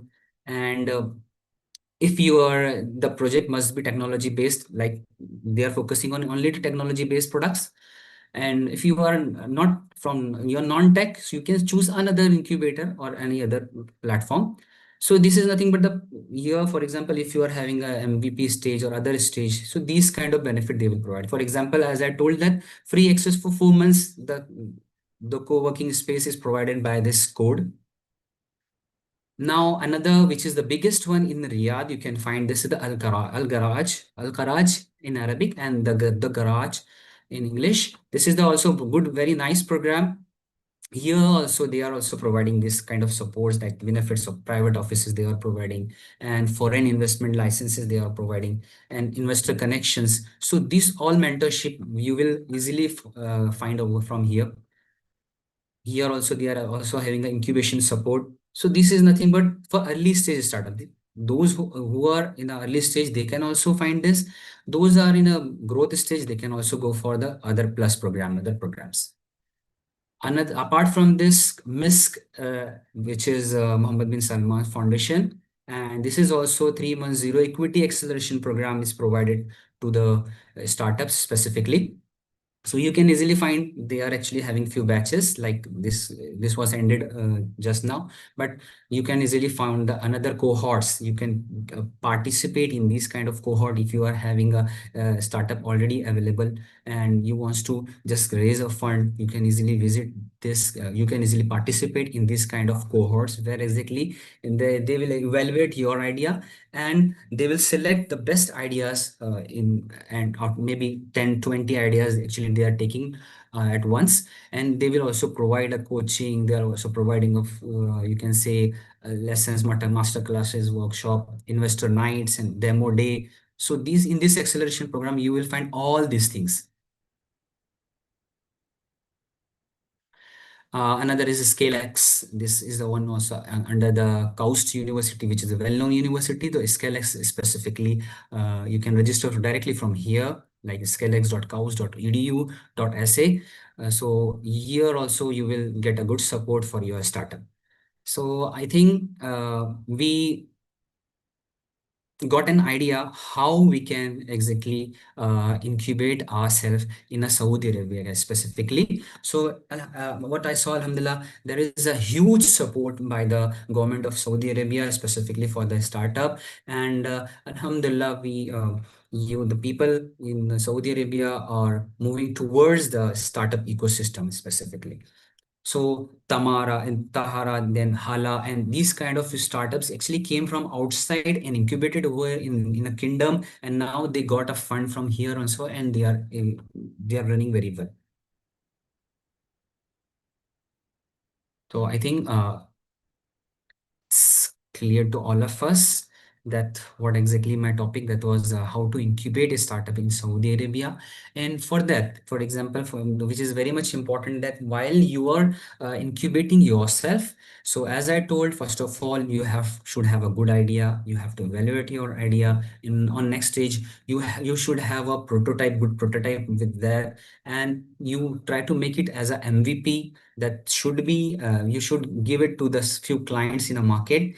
And after that, after MVP, you required a growth stage, you required a fund. If you are already established business, if in another country, you can also come up with your product with some innovation into it, and you can take grants, you can take a fund from this kind of incubation centers specifically.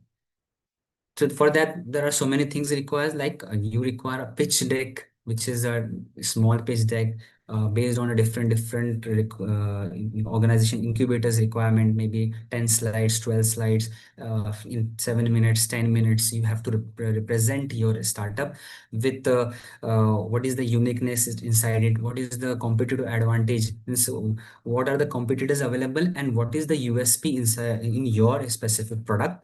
Then you should have a good strong business model for that. You should have a good financial projection for that.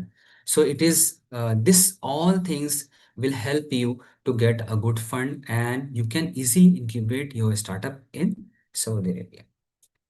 I think I have done from my side. If you have any question, you can ask.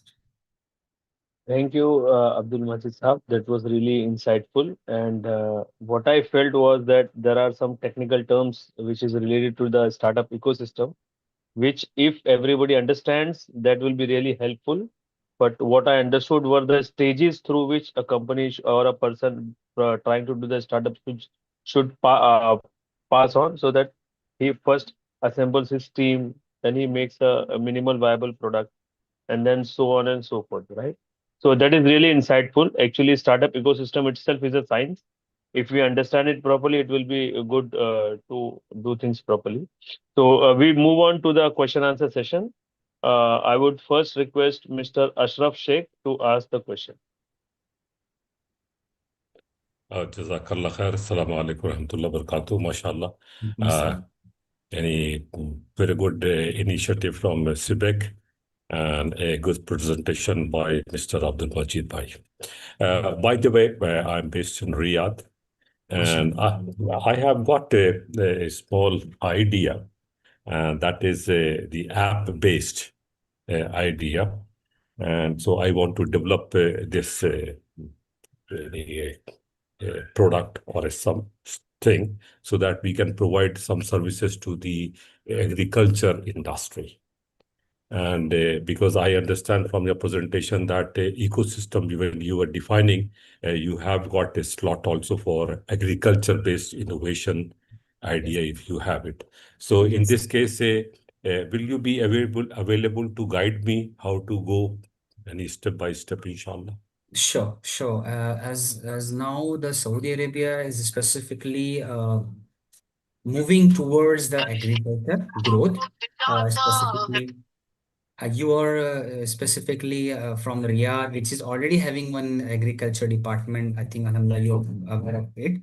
So here, if you can find this Al-Karaj and other incubation centers, and if you require a support in your app specifically, as you told, so I'm also ready to help you for that. But you can easily find this code Karaj because as you have a technology-based startup, so you can easily go there and find. I think you heard about this King Abdulaziz University, KACT. Yeah, this is in Yes. Tuval, the King Abdullah University for Science and Technology. So In Tuval. you can go there also, and inshallah, I'm actually available tomorrow and the day after tomorrow in Riyadh, inshallah. So it is also Okay. possible that we So can meet, in inshallah. Okay, so would you mind taking down my number, or you can send me a message, I'll or take it you can from give me your Brother number? Rabik. Okay, Yes, thank you you. can take my Jazakallah. number from Brother Rabik. Okay, thank you. So it's very easy to get connected to Mr. Abdul Majid. We can get it through the network from which we have got them. So thank you, Brother Abdul Majid. So with this, we are going to close your session. We are really thankful to you for giving these insights. And definitely your topic is really very big, actually. And there is a lot of things are required, but definitely if people are very encouraged and they want to get in touch with you, inshallah. So Inshallah. that will be really helpful. So thank you very much. We will now move on to the next speaker. So before that, we have one video to be played. Yes, okay. Admin, just play the video.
Okay.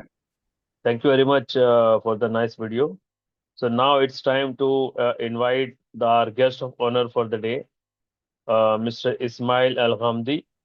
He is a senior lawyer at Al Makhtawi and Partners, Riyadh, Kingdom of Saudi Arabia.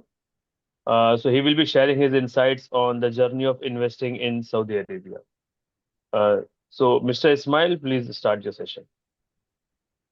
Thank you so much. Thank you so much, Mr. Mubarak. First of all, I would like to thank all of you, audience and leaders and businessmen, for your time and sharing experience. It's actually taking too long today. I was trying to have this speech early in the morning, but it's taking too long. On MashaAllah. behalf of SYPA, we are asking sorry from you. Thank you very much. MashaAllah. Alhamdulillah. First of all, as you started, Mubarak, introducing my name, Ismail Al-Ghamdi. I'm a lawyer, senior lawyer with Al-Mughaddawi and Partner law firm. We are doing a lot of legal services. We're going to speak about it later, but to begin, I would like to share a presentation that I have made. Bismillah. Let's do share here. Can you see it all? Yes, it is You visible. see it clearly? Let me know.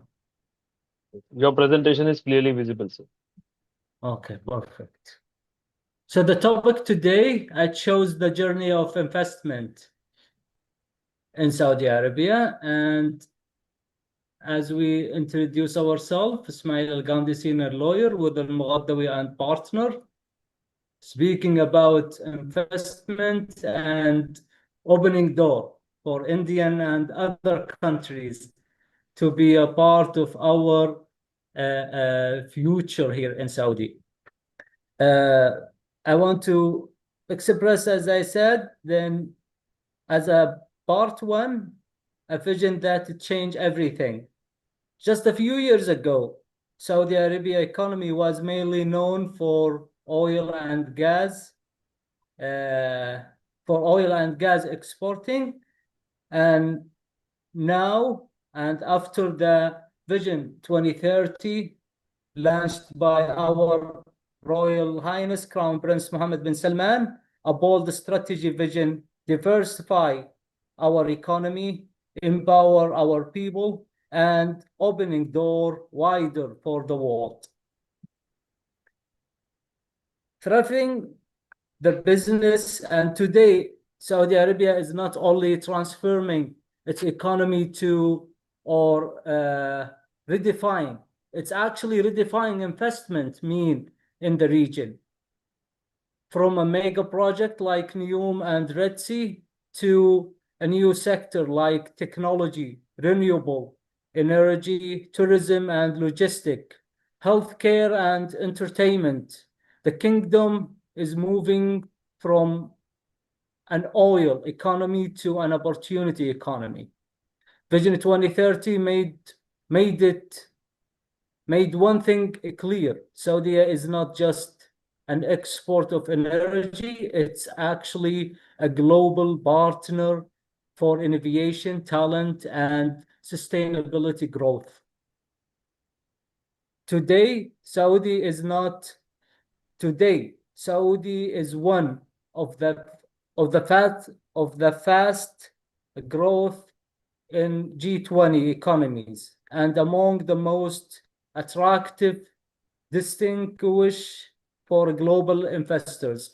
As mashallah, most of speakers today early in the morning and afternoon have actually or have brought a lot of projects, mashallah, and some of them I haven't known about. Mashallah, you are so close to the market.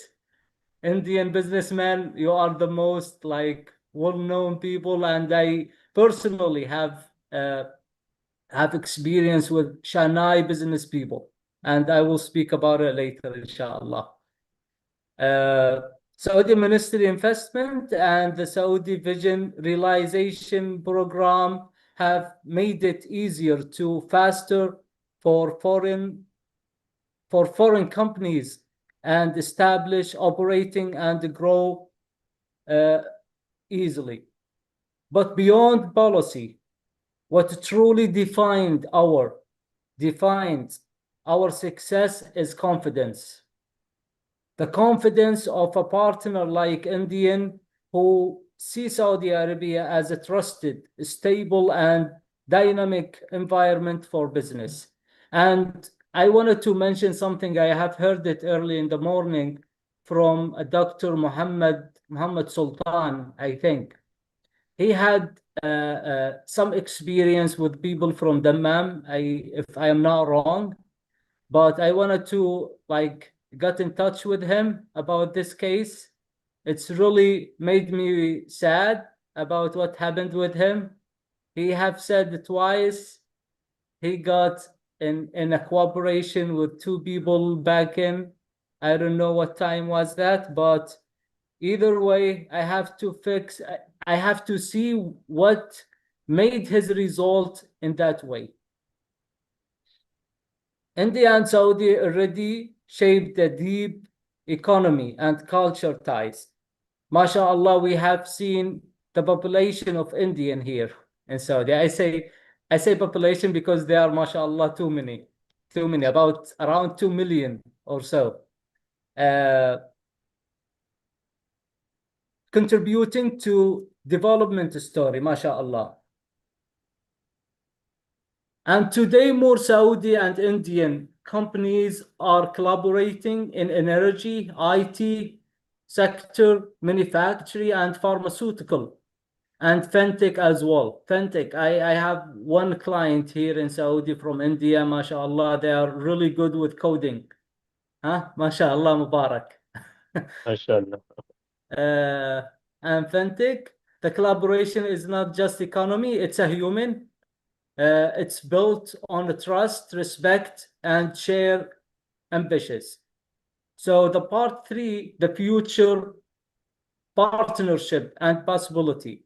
as we all know and seeing through news and official sites of our government here, the huge project and mega project has been named from Mecca to Riyadh to Jeddah city to Al Ula city to Lodge.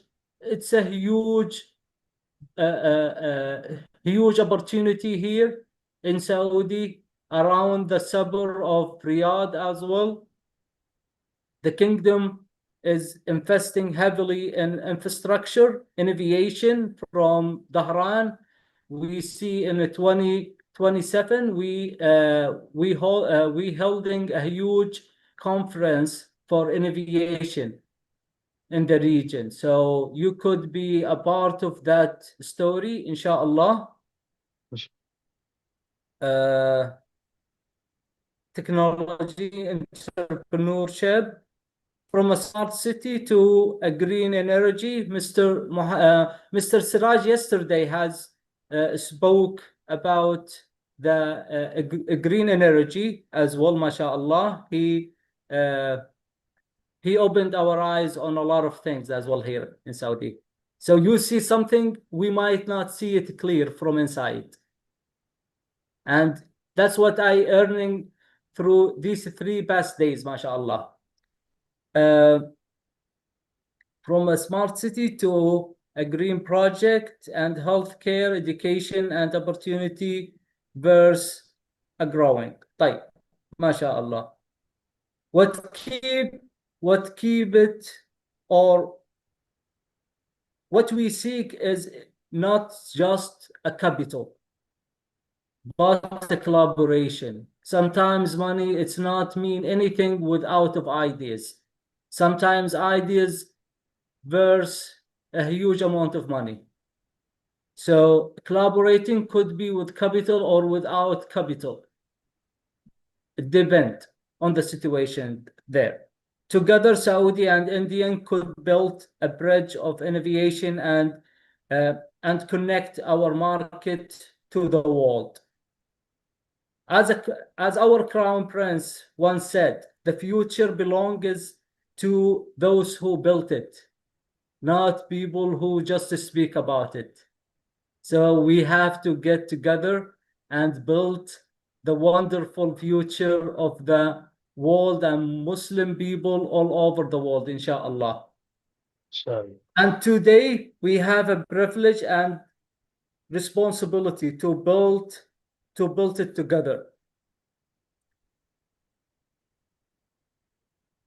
Finally, and before this, I would like to share with you the short experience of our law firm, where we located between Jeddah and Riyadh. We had, mashallah, 100 of investors from all over the world, from Asia and south of Japan and US, UK, and we have helped them. And Ismail sir, your presentation is not moving. Pardon? Yes, your presentation not moving, sir. Not moving? Yes. What about now? Now end of the slide. What about this? The last this one is slide, visible, so, yes. right? Yes. So now you see the start right, legal services? Yes. No, last page. Yes, we can able to see that slide. Yes. Okay, that's actually the last page, where you could see our envelope. Okay, we can see that. Okay. Perfect. So we had a year ago, I had a guy, a businessman from Shanghai. He have a project here in Jeddah, and he got in an issue with the other party, and we helped him out for collecting his about 11 million here. Alhamdulillah, he received it in UAE because he was supplying a product from the United Emirates, and so it's really easy business to do here in Saudi. I wanted to get in touch, as I said before, with Mr. Muhammad Sultan to see what's got him or what's driven him to be an issue with the people, where if he had a contract with them or anything legally, he could suit it easily. Like today, in our justice here in Saudi, you could receive your judgment with less than 2 weeks. I haven't heard. I have been living in US. I have worked in UAE. I haven't got this easily transaction or easily judgment such as what we have reached here in Saudi. So Alhamdulillah, it's a safe place where you once you got your documents and your CRs been launched and established in a right way, you will never face any legal issue. So I hope my presentation got in touch with your need as I wanted, inshallah. And the floor open for any questions. Alhamdulillah, Brother Ismail, this is really great. I am really thankful to you for this nice presentation. And we are really sorry for the inconveniences in the morning and the evening, which we could not get your presentation done. But I'm really glad that you were able to do it. Thank you very much. Alhamdulillah. So, No and problem. your presentation was really insightful, and definitely it will build a great confidence in the audiences for doing more and more business. Definitely, India is doing a lot of business with Saudi, and it will grow over a period of time, inshallah. Now it is time for question and answer session. So, Mr. Noor Mohammed, I'll unmute you. Please ask your question. Please unmute yourself.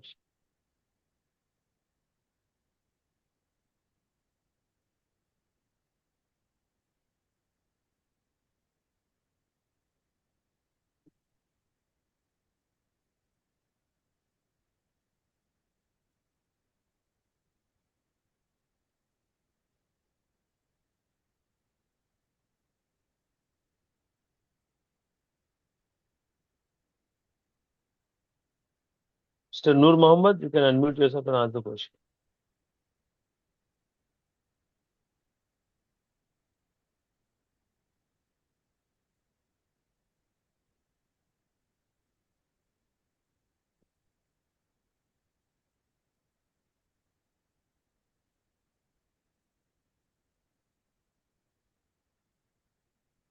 So, Hello, I think he's Assalamu alaikum. having some.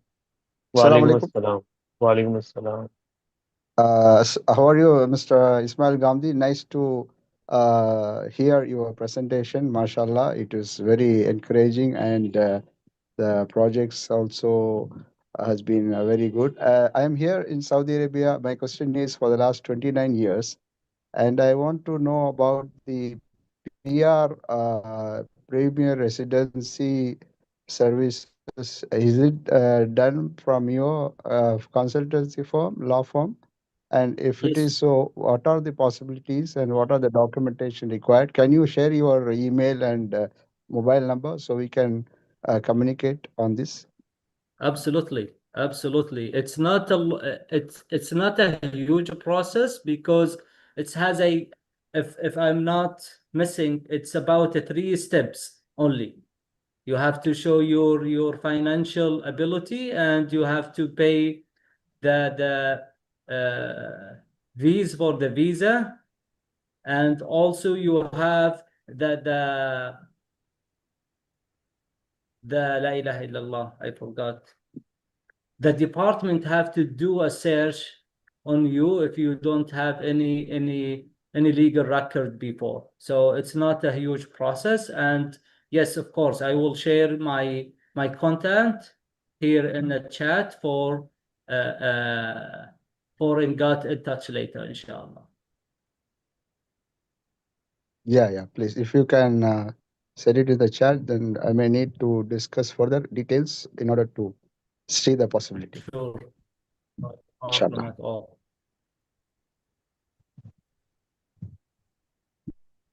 Okay. Thank you. Thank you. Thank you. Any more questions from any audiences?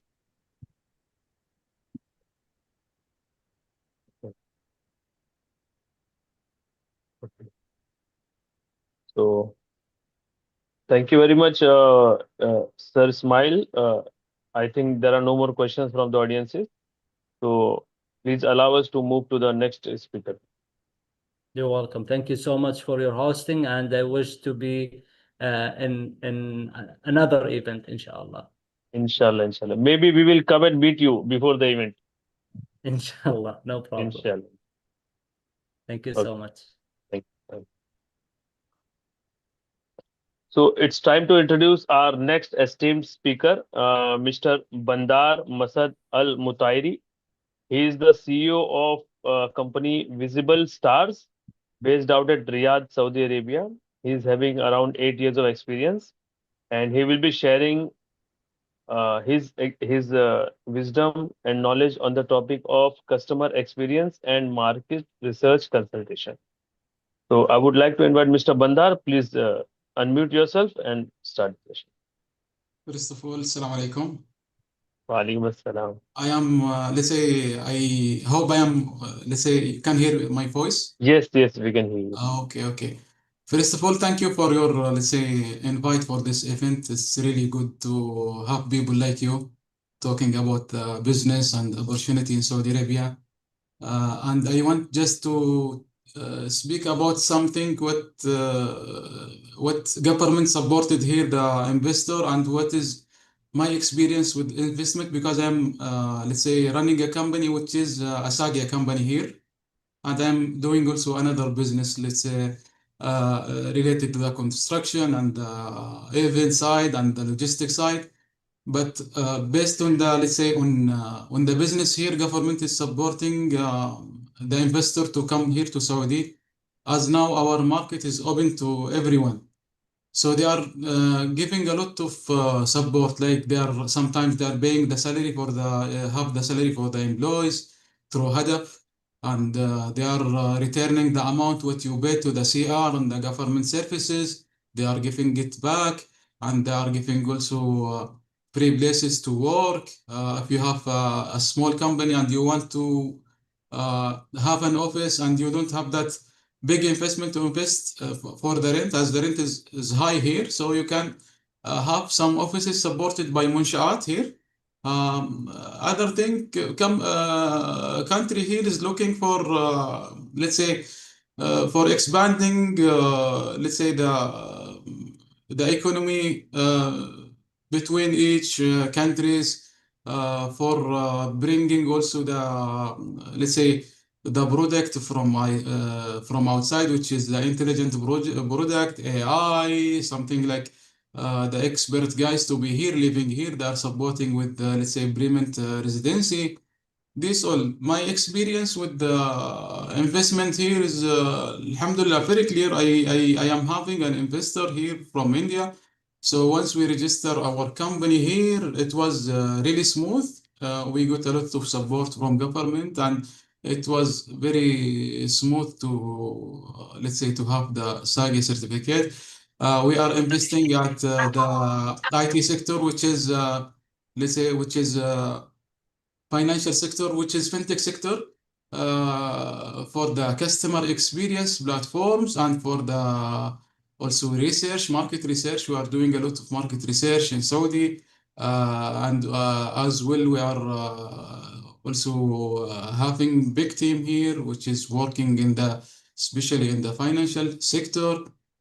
We have our investment as well in the construction side. We have our investment in the event side as well. We have our investment also at the logistics side.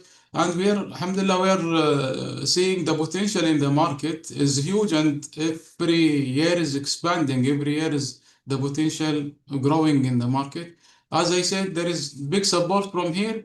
They assign a lot of entity to support people to invest in Saudi. As Indians well known to Saudi, it's easy for them to come here, and the environment not, let's say, something new to them. They are well known here, and most of our company running by Indians itself, especially for the, let's say, for the production side, for the IT side, for the construction side. Most of this, even the trade, they are having big size of the market in that trade size. So they are well known to the market, and as well they are well known to the Gulf market. So the potential is big, and now many events going on in Saudi related to medical side. I didn't speak about medical. Medical is big potential now. Government is focusing in medical. Tomorrow we have a big event for the medical, which is a global medical health event. I have some guests today from India who came for this event specially, and I meet them here. They came from India especially for this event. So what I can say here, everything is open. You can also study the business from outside. You can come here to see what is the potential. You can as well test, let's say, the market here. You can ask people here. People are, Alhamdulillah, I'm not saying, but you know that people in Saudi are very friendly and very open. They can, let's say, advise you in good advices if you have any doubt related to doing business, related to the fees, related to the, let's say, the risk here in the market, related to the, and by the way, market is not easy. There is big support, but market is not easy. People here are selective. So if you are bringing some product which is, let's say, usual, not unique product, you might fail in the market. So you have, once you are coming here, you have to you have to study the market well, and you have to bring product which is having more feature than the current product which is in the market. You have to bring something, let's say, unique, because people here they are more selective.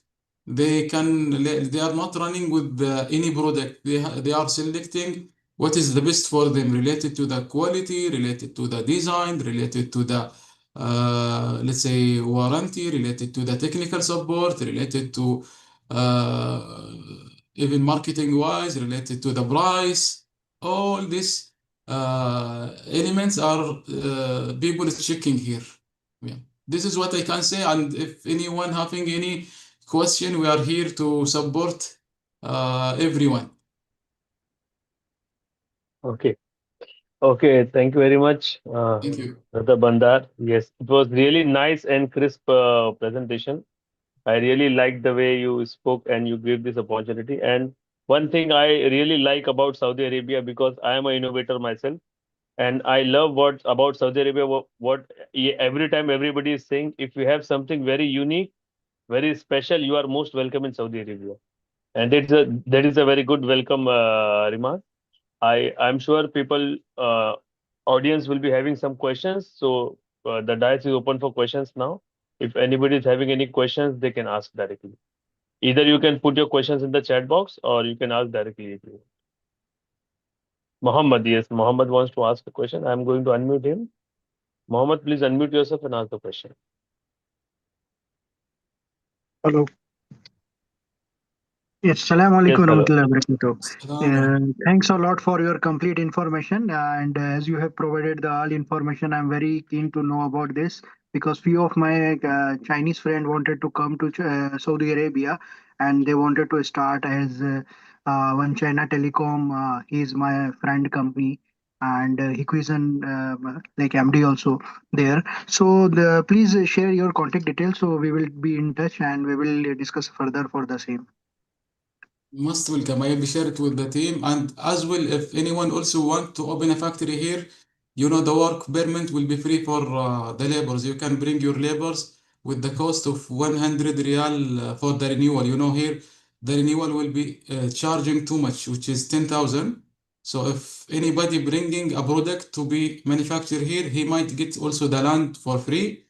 He might get also the support from government with some loans, something for, because he is bringing a product.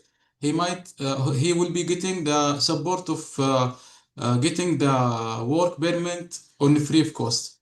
We have many also other support, but this is what I know related because I have some friend working in this sector, which is manufacturing sector. Okay. So, regarding the context of all the speakers, you can easily get in touch with SIBEC and we can easily provide you with whoever you want to get in touch. We can easily support with that. That's not a big issue. Okay. So definitely Brother Bandar is very supportive and we will get in touch. By the Okay. way, So, I am well known to Indian people. I spend my life with them. My, let's say, my work life with them. My manager was from India, Tamil Nadu, and I am now working with Indian people. So I know, let's say, their feeling to bring business or to open business. I know what they are feeling, what they are facing, what they, let's say, they are afraid of what. I know them. So I can help, no problem. Thank you. Thank you very much, Bandar. So now we have the next question from Mr. Mudassir. He will be asking. I'm unmuting him. Yeah, thank you so much, Mubarak, and thank you so much, Mr. Bandar, for sharing insights. So you did mention that your firm is involved into market research. Any reports which you can share for us to understand the digital landscape and the key growth areas within a digital ecosystem? Is it possible to share some insights in form of the research documents, which will be helpful for companies like us here? Okay. I will connect you with our research team here. They are doing a lot of research related to the competitive research. Some companies from outside, they are checking the market here, testing the market. We are having our field team here to study the market and give the report exactly what the guy need. We will provide him his, let's say, his need before coming to the market. Sometimes he will get some report which will change his mind. Sometimes he will get the report which is good for him to start. So I will connect you with my team. Just if you can send me a message or get my number from the team, I'll connect you with my team. Sure, sounds good. Thank you so much. Thank you, bro. So we have one quick last question from Brother Abdul Alim. Okay. Jazakallah khair for this wonderful session and the energy that you brought into this session. And I would like to connect with you regarding the manufacturing unit for lubricant. And I would like to understand the feasibility in the local market and as well as we are targeting an African market. And so regarding the team, I would like to know who is the point of contact so that we can try to communicate with the respective speaker. So that's what my thing is. So your point of contact will be Mr. Rabik. You can get in touch and definitely, I hope you know him, right? So through him, we can get connected with all these people. Okay. Brother Brother Assalamualaikum, Bandar. I'm Ravi from SYPA. If you want any contact of the speaker, kindly contact me. Definitely, I will give you, inshallah. Okay. So thank you, Mr. Bandar. Thank you very much for the nice. By talking to you, like I'm really feeling that like India and Saudi are very close, and because you shared you have worked with a lot of Indians, and with your expressions also, I'm getting some Indian feeling around.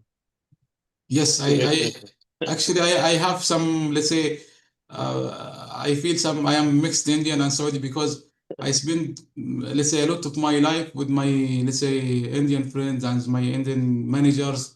Let's say, I know the psychology of them. I know their feeling. I visited India last year also for some business. So I am very near to Indians people. Okay, but thank you very much. Thank you for a nice session. Inshallah, definitely people will benefit from this. Inshallah. And it's time to move on. Allow me to move on to the next speaker, please. Inshallah. Thank you so much. Thank you. Thank you. Thank you. Thank you. Thank you.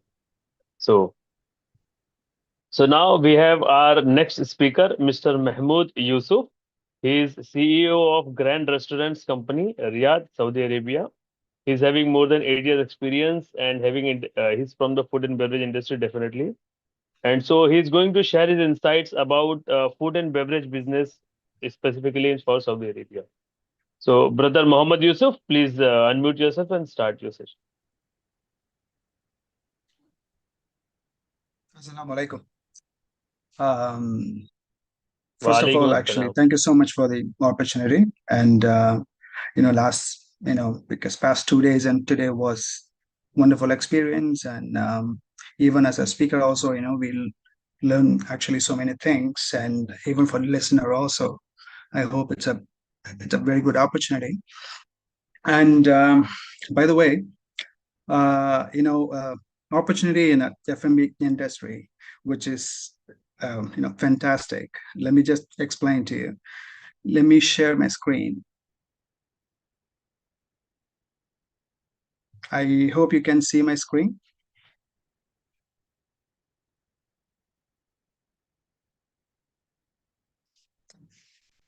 Is it fine? Yes, your screen is visible. That's in the background, right? So is that fine? Yes, it is in the background. You are. Okay.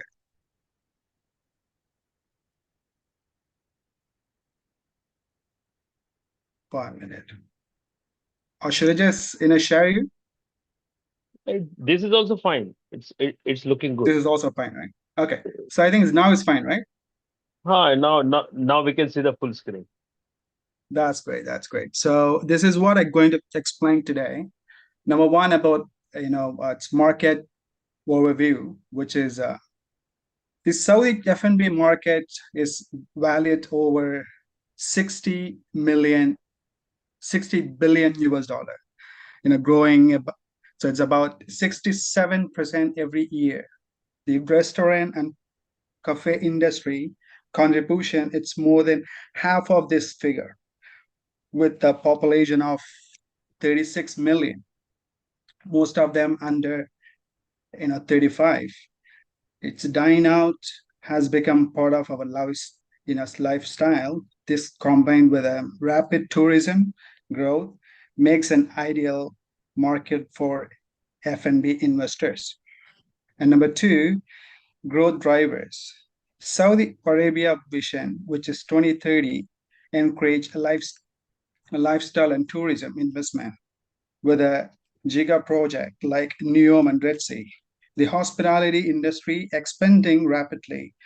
Meanwhile, digital platform like Kita and Hunger Station have,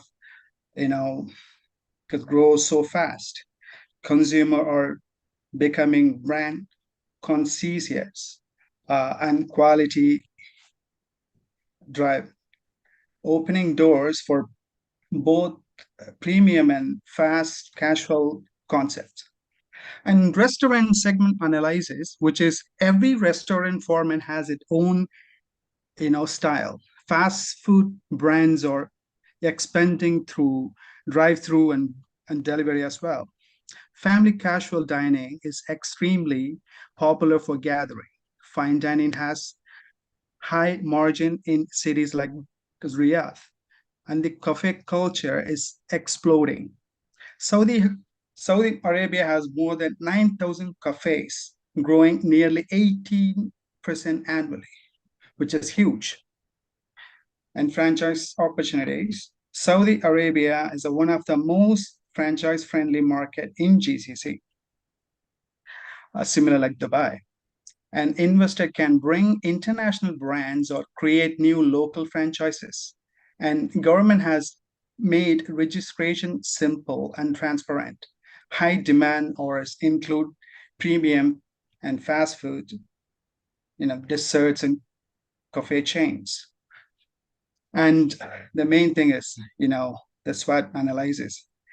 The Saudi Arabia market strong and government backed. But like any market, it has challenges. Success depends on smart localization, adopting your brand local taste, controlling cost, and ensuring compliance. And mainly Mishad license and investment readiness. Actually, I'm holding the Mishad license, which means I'm officially authorized to Saudi government to invest and operate in the F&B market. The license allow 100% foreign ownership, full compliance with a Saudi regulation, and the ability for joint venture and franchises. It gives investor to trust and ready platform to enter Saudi market smoothly. And finally, the conclusion. In conclusion, Saudi Arabia F&B sector is not just growing; it's evolving. Mark that, it's evolving. You know, from casual dining to premium experience, opportunities, exits across all segments with a clear government vision, strong spending culture, and digital innovation. This market ready for international investment. The time to enter is now. Thank you. Okay. So thank you very much, Brother Yusuf, for the nice presentation. And definitely the food and beverage market is part of the tourism industry, and it is very much booming in the Saudi. We have a lot of opportunities there. If audience have any questions, they can ask, please. Sir, actually, you are not moved the next slide. Sorry? Sir, you are not moved the next slide. Slide. A slide? Yes, Sir, still it actually, is in this the is the first only stage. slide. Should I just stop my sharing? Okay. I hope you can see me now. Yes. We can see you now. Yeah. Yes. Okay. So if anybody having any questions regarding the food and beverage industry, you can ask Brother Yusuf. Okay. So I think there are more engineers here in the room, I believe. Yes. Thank you so much. Yes, thank you. So it was really nice session, and really the hospitality and tourism is a good industry. And I'm an engineer, but my brother is from that industry. He's running a company for renting villas and all. So somewhat related to that, but not directly. So thank you Yeah. very much Thank you. for the nice session. Yes. Brother Mudassir wants to ask something. Yeah, sure. Yeah, thank you so much for the presentation. I have a related question to F&B. Typically, F&B also falls under your e-commerce category, where you have typical portals which sells other products and services. For F&B, you might have some of the leading franchisee in Saudi Arabia who are into F&B business. So I just wanted to check the digital opportunities around F&B, where there is a new concept in the market where we see the platforms are getting monetized, which we call as retail media network, where you have you sell the digital spaces on your platform through all the advertisers.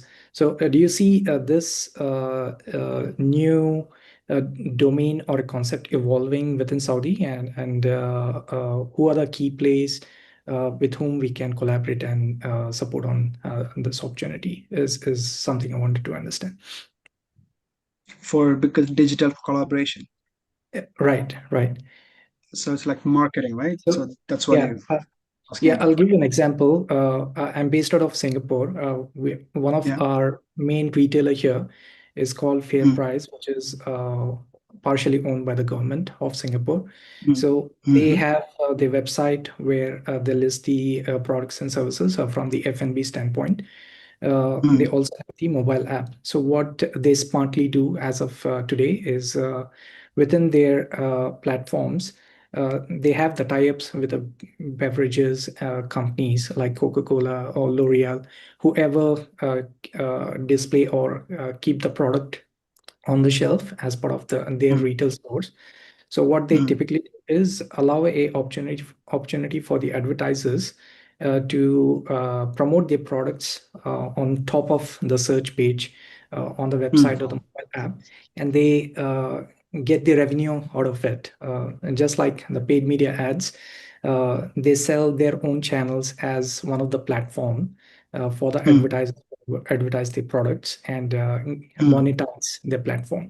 So I wanted to see, is this also a known phenomena in Saudi Arabia? And is it at the initial stage or advanced stage is something I wanted to understand. Yeah, actually, there is a scope, like, because like many new because opportunity which is coming, because grab and go, which you have, because app and vending machine, all this coming up in all all the cuisines.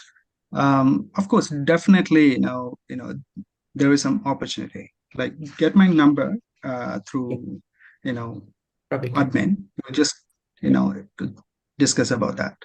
Yeah, absolutely. Thank you so much. Thank you so much. Jazakallah. So I'll invite Rafa to unmute himself and ask the question. Yes.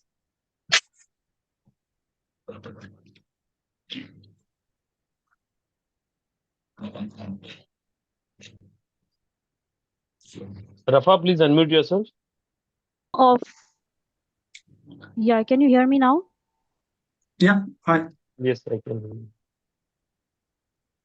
Yeah, I wanted to ask about the scene of cloud kitchens in Saudi Arabia.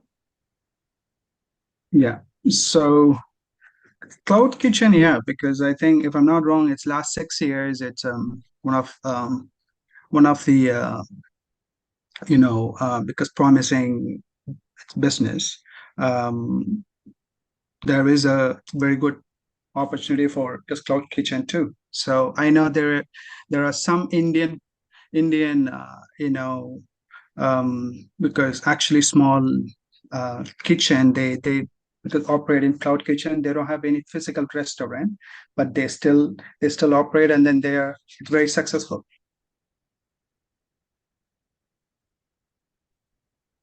Okay. Okay, thank you very much, brother. Yes, thank you very much for your nice answer. So I would request Mr. Sayyed to please unmute yourself and ask the question. Yeah. Salam alaikum. This is Syed Ahmed, and I just wanted to know, Walaikum salam.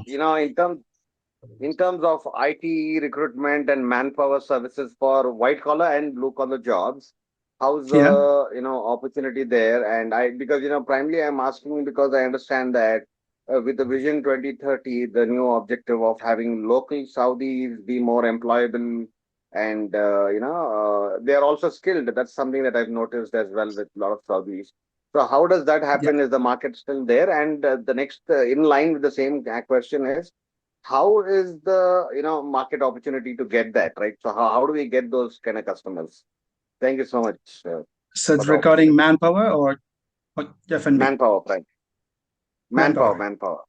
Yeah. But I'm here to just talk about F&B anyway. Yeah, but generally it'll be jack of all trades. Anyway, right? So I'm I thought not. I'll get some I expert mean, advice from you. as far as I know, like, Yeah. manpower,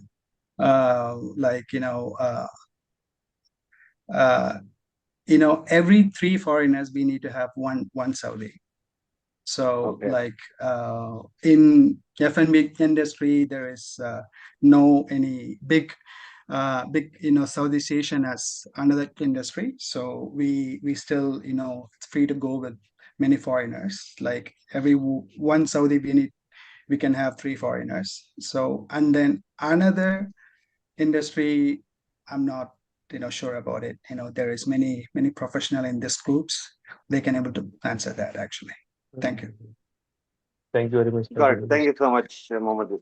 So yes, I would request audience to please ask the question relevant to food and beverage. And if you have any other questions related to the IT or some other speakers and all, so we can you can ask the questions to them also, but you need to address your questions to the relevant speaker so that they can answer directly. So I am unmuting Mr. Nasir Ahmed. Could you please unmute yourself and ask the question? Assalamu alaikum. Walaikum salam, Mr. Nazir. How is bye? Alhamdulillah. I have a question for you. Mentioned this Francis opportunities. Can you explain him for Francis opportunities for this? Like for example, let me just put it in this way. Like Indian, the most popular franchise, probably it's number one franchise, which is Sarana Bhavan, which is from Tamil Nadu. They running in Riyadh last because almost 10 years, which is like very successful. So far there is only one vegetarian franchise, but in a future we will have more. That's a Saudi opportunities right now. It's not only for the Indian, like a lot of cafes and many other cuisines as well.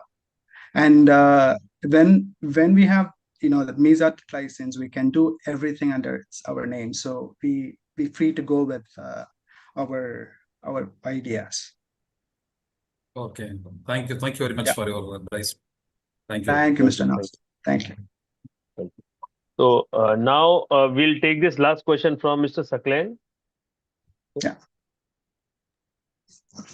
In terms of the pizza franchise, right? So what would be the investment needed and what would be the revenue possibly? First of all, because name is attractive, Saklan, pizza franchise, which is nice. Now actually investment is depend on US scale. Like if you need to start up one small scale restaurant, can start from almost in a good scale, it's about 1 million above. Riyals or dollars? Actually, Riyal. Okay. So there is some opportunity which is like if you go very minimal, it's budget friendly, with that, because 500,000 Riyal too. But if you want to just bring it's a very good franchise, like something like it's a well popular branded, at least you need to have about 3 million. It's depend on the rent, staff, employee. One of the major burden is right now in Saudi Arabia to manage the manpower. So each manpower you need to spend 15,000 Riyal per year. So if you need to have it's 20 employee yearly, minimum 300,000. So plus your rent, plus your another investments, Okay. Got it. Okay. Thank you very much. Yes. Thank you very much, Brother Yusuf. Thank you so much. Even thanks for listening to. Thank you first. Oh, he has changed his name to thank you for your support. Good.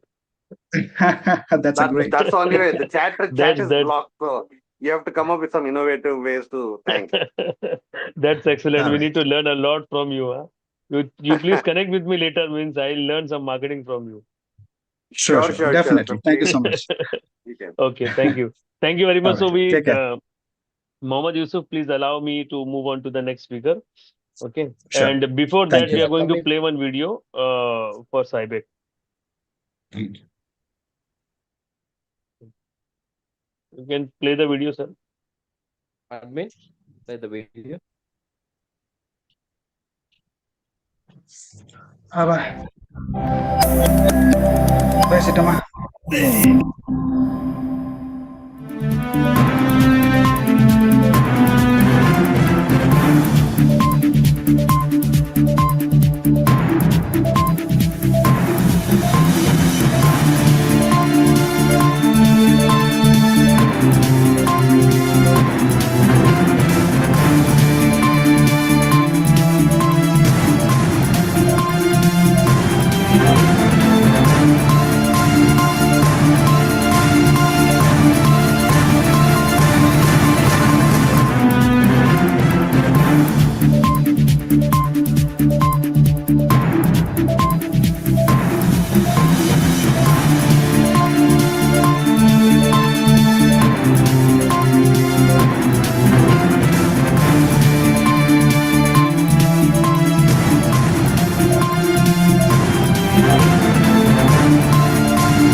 So thank you very much for playing the video.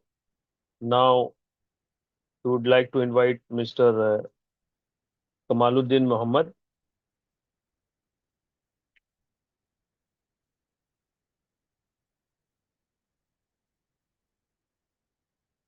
Assalamu alaikum wa rahmatullahi wa barakatuh. Just a minute, sir. Because of some technical issue, I was not able to introduce it fully.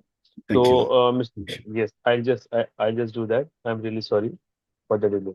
So, Mr. Kamaluddin Muhammad, he's Director of AI and BI in Saudi Data and AI Authority, having more than 30 years of experience in IT industry. He's going to share his insights on AI-related business opportunities in Saudi Arabia.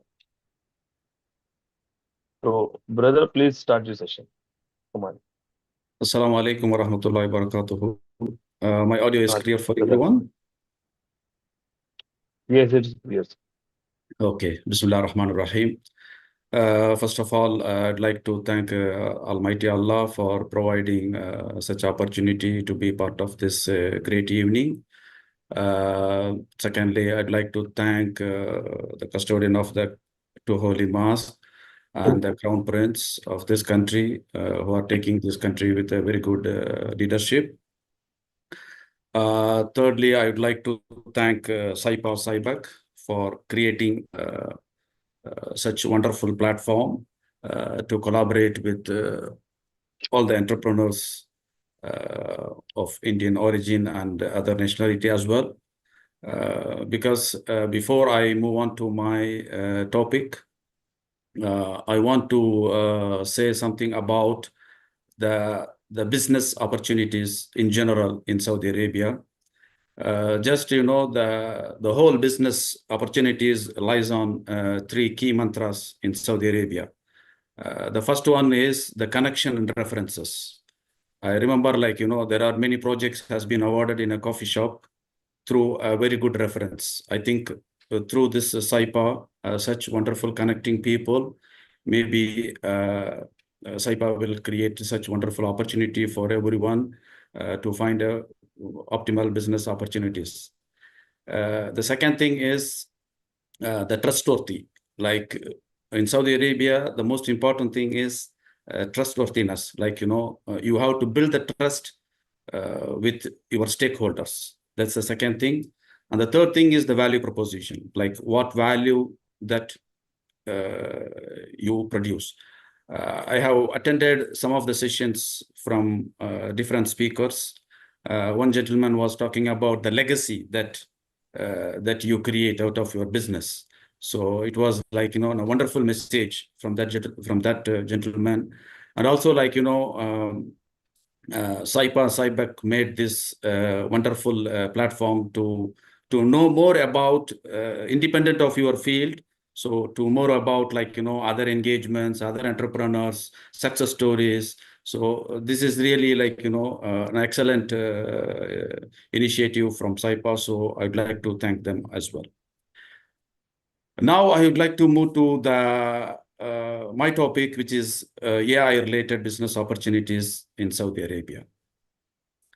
I think in the last 3 days, enough being said about the transformation of Saudi Arabia. I think 90% of the speaker have mentioned that Saudi is no more a desert. It's being transformed, globalization, economic diversifications, and many things.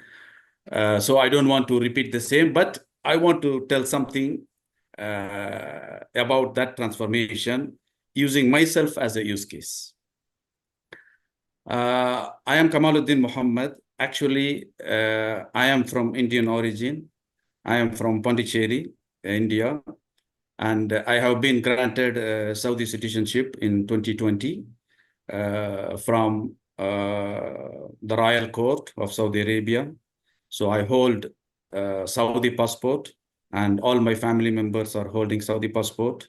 And why I'm saying this in this forum, usually I speak in many forums, but I never revealed such a public statement.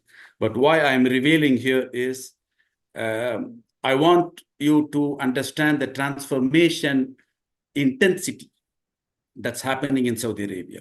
because for me, I didn't apply for citizenship, but it's been granted as a recognition as part of my contribution. So this itself, I think it's passing a message to across the globe that Saudi Arabia is recognizing the talent, and it's choosing the right people, and it's building the right culture. That's the message that I want to say.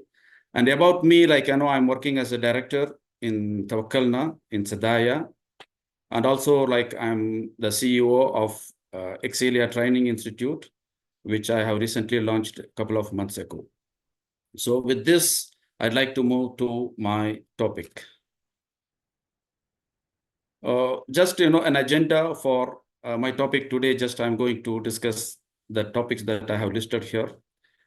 Global and Saudi AI investment landscape. Just I want to tell you how big it is. I think many speakers have already mentioned that AI is not an optional anymore. Okay, it is embedded in each and every business. So with that aspect, I want to tell you about the investment landscape.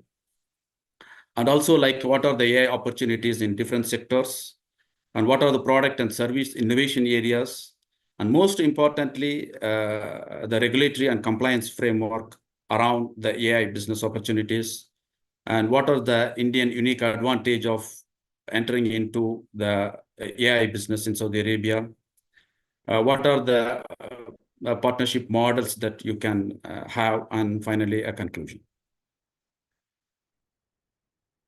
Here, like, to understand the entire landscape of the AI investment, just I choose United States, Saudi Arabia, and India, since the US is continues to lead with over 109 billion in private AI investment. But look at Saudi Arabia. Over $70 billion of AI investment pipeline is driven by Public Investment Fund and Sadaya, marking one of the world's fastest emerging AI economies. Meanwhile, India's government has pledged $1.25 billion of AI innovation, and this convergence is where opportunity lies. However, Saudi Arabia's vision is very clear. They want to become a top 15 AI economy by 2030. And this ambition is not just about technology. It's about transforming industries, governance, and the very definition of digital collaboration. And if you understand the Saudi Arabia's AI investment ecosystem, I think back in 2015, when like, the cloud becomes, it was a boom during that time, many companies or many big giants approached Saudi to host their systems in their native cloud.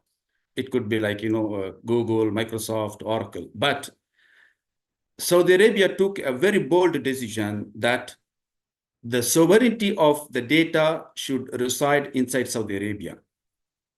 Even that time, like, I was a technocrat, and I was criticized, saying like, okay, even if you host the data in a cloud environment, it is going to be safe, secure, and everything, okay?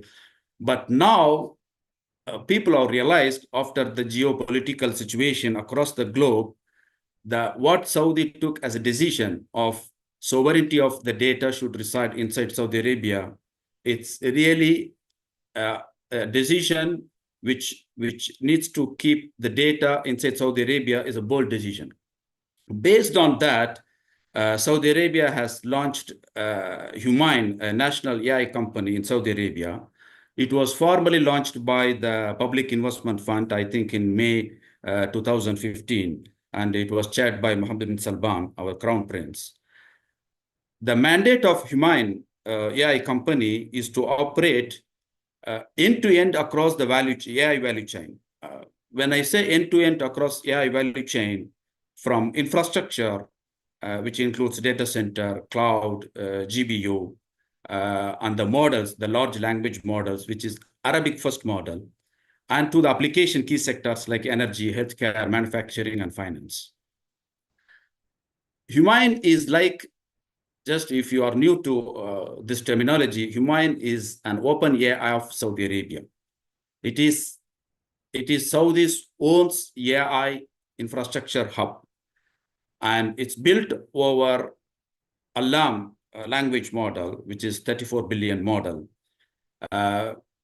which is going to be one of the key AI framework for the future AI development in Saudi Arabia. So Humayun is another thing is it's Arabic first model, which emphasizes the development of Arabic language models and solutions that consider the local dialect, culture, and data sovereignty. So these are some of the KPIs that I'd like to share, which is in align with data and AI.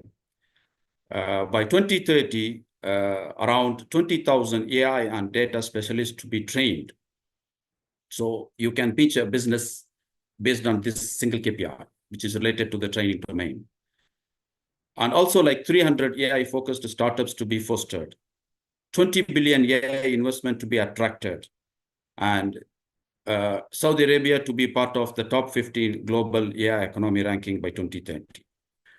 If you see the current progress, already 64% of all MENA regional startup funding are already established, and $2.1 billion is already raised during the first half year of 2025. Now, just, as a use cases, just I choose around 6 or 7 sectors for the opportunities in terms of AI. I remember, like, some of the speakers that they were originated from healthcare sector. They were talking already about the opportunities. But now, if you see here, like, if you take energy and oil, smart cities, I think people already talked about the NEOM and healthcare sectors. But the use cases that what I have presented here are the proven use cases which already taken place inside Saudi Arabia. I don't want to go in deep in each use case. As an example, if you take the SYPA virtual hospital, if you go to Ministry of Health website and search for SYPA virtual hospital, it is one of the world's largest virtual hospital, uses AI-based triage and diagnostic algorithms. It served over 4 million patients and reduced diagnostic turnaround time by 30%. And also, like, if you go to the Ministry of Health website, they have released a project detail about how this SYPA virtual hospital being implemented by Sadaya. Even they were talking about the algorithm used, like augmented reality, IoT sensors. So it will be like, for anyone who wants to pinch in their business opportunities. So I want them to study those use cases that I have listed here in terms of energy and oil, gas. Aramco with IBM, they have used to analyze the geological data sets, and the company has achieved 20% faster drilling and 14% lower downtime across key fields. In general, if you see all the opportunity pitch, you see the word predictive maintenance or predictive analytics. This also, like, one of the key domain that Saudi Arabia in each sector, they are looking for predictive analytics and predictive maintenance, like, how they can reduce the maintenance cost. In other sectors, if you take, for example, fintech, now STC Pay in collaboration with Sadaya, they have implemented the AI-powered fraud detection and spending behavior models. Jarir Bookstore, they have implemented the AI recommendation engine using the localized language model, which is Alam. And from the government side, Tawakkalna Super App is one of the use case which is already proven in the market, which is taking care of citizens, all the services centralized in one place as an integration platform. The next sector, just I want to go a little bit detail about is the education and the technology sector. The current market size of this sector is $2.32 billion in 2024, as the CAGR, a compound annual growth rate from 2024 to 2032 is projected to be 12.77%. The scope inside this market is we are talking about around 6 million students and 200 plus educational startups. There are many government initiatives in education technology domain. One of the major thing is AI school curriculum, because I think now Saudi Arabia is focusing on AI curriculum to be embedded in the school education, starting from primary school until their high school. And also, there is a program called SAMAI Initiative, which is an empowerment program to empower the skilled workers to be AI-enabled professionals. Sadaya has partnership with NVIDIA to build a generative AI academy for the working professionals. So based on these initiatives, there are many market entry strategies that you can get.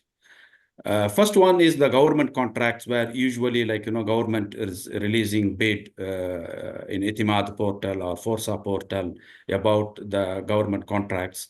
So you can have a partnership with local companies to be part of this government contract. And there are around thousands of newly established schools. Why I mentioned the newly established schools? Because it is easy to reach them and implement the AI LMS for the schools. Also, universities and higher educations, they are looking for AI research labs.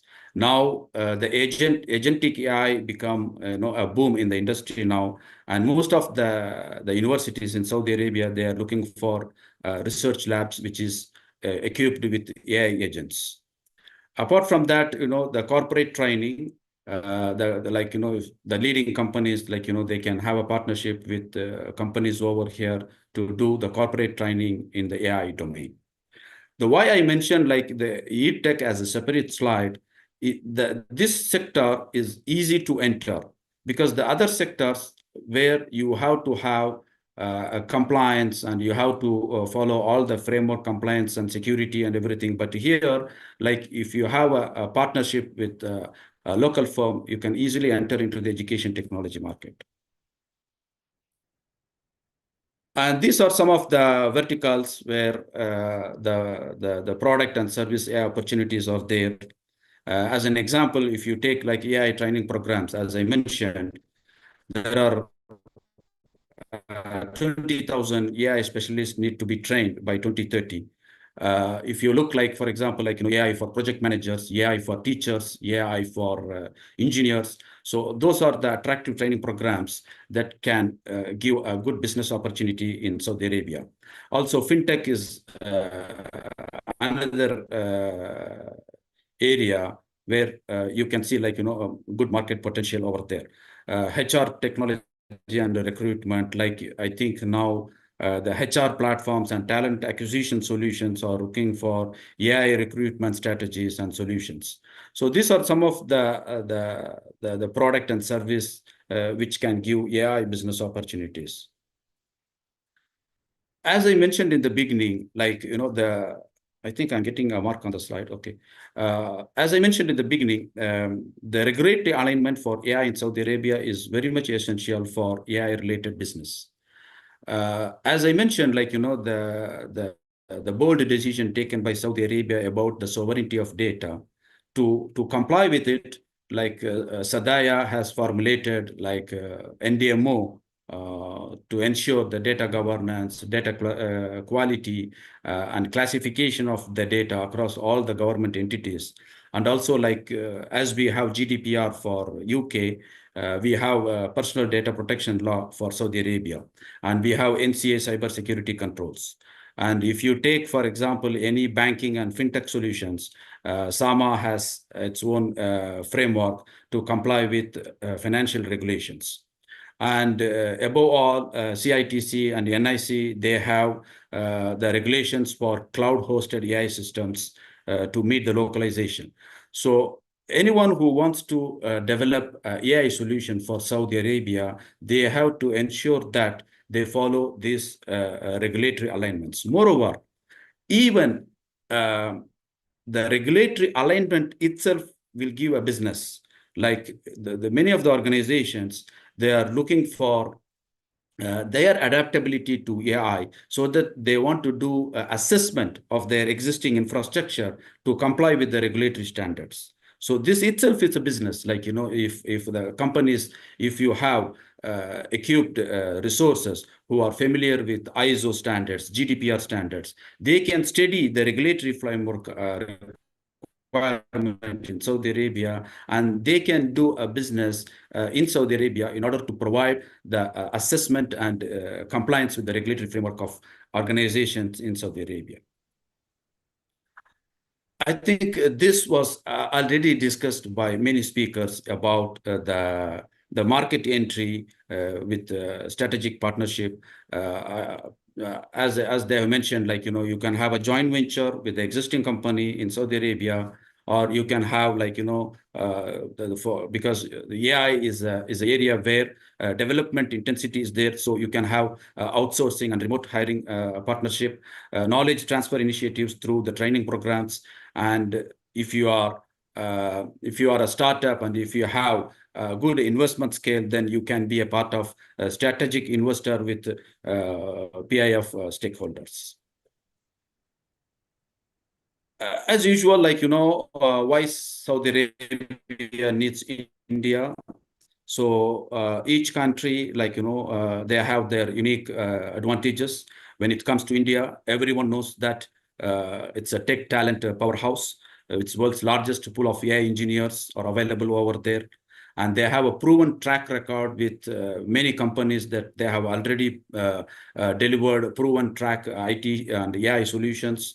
And innovation, like, you know, and entrepreneurship from Indian startups are amazing in Saudi market. And from Saudi Arabia side, you know, they are looking for cost-effective solutions and cultural compatibility and scalability and speed. So,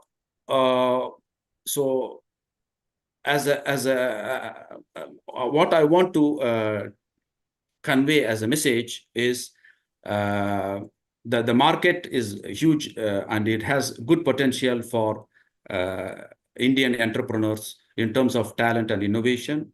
And also, like, I would encourage to attend the technological conferences like LEAP and GITEX. I remember there is a company called Edunix.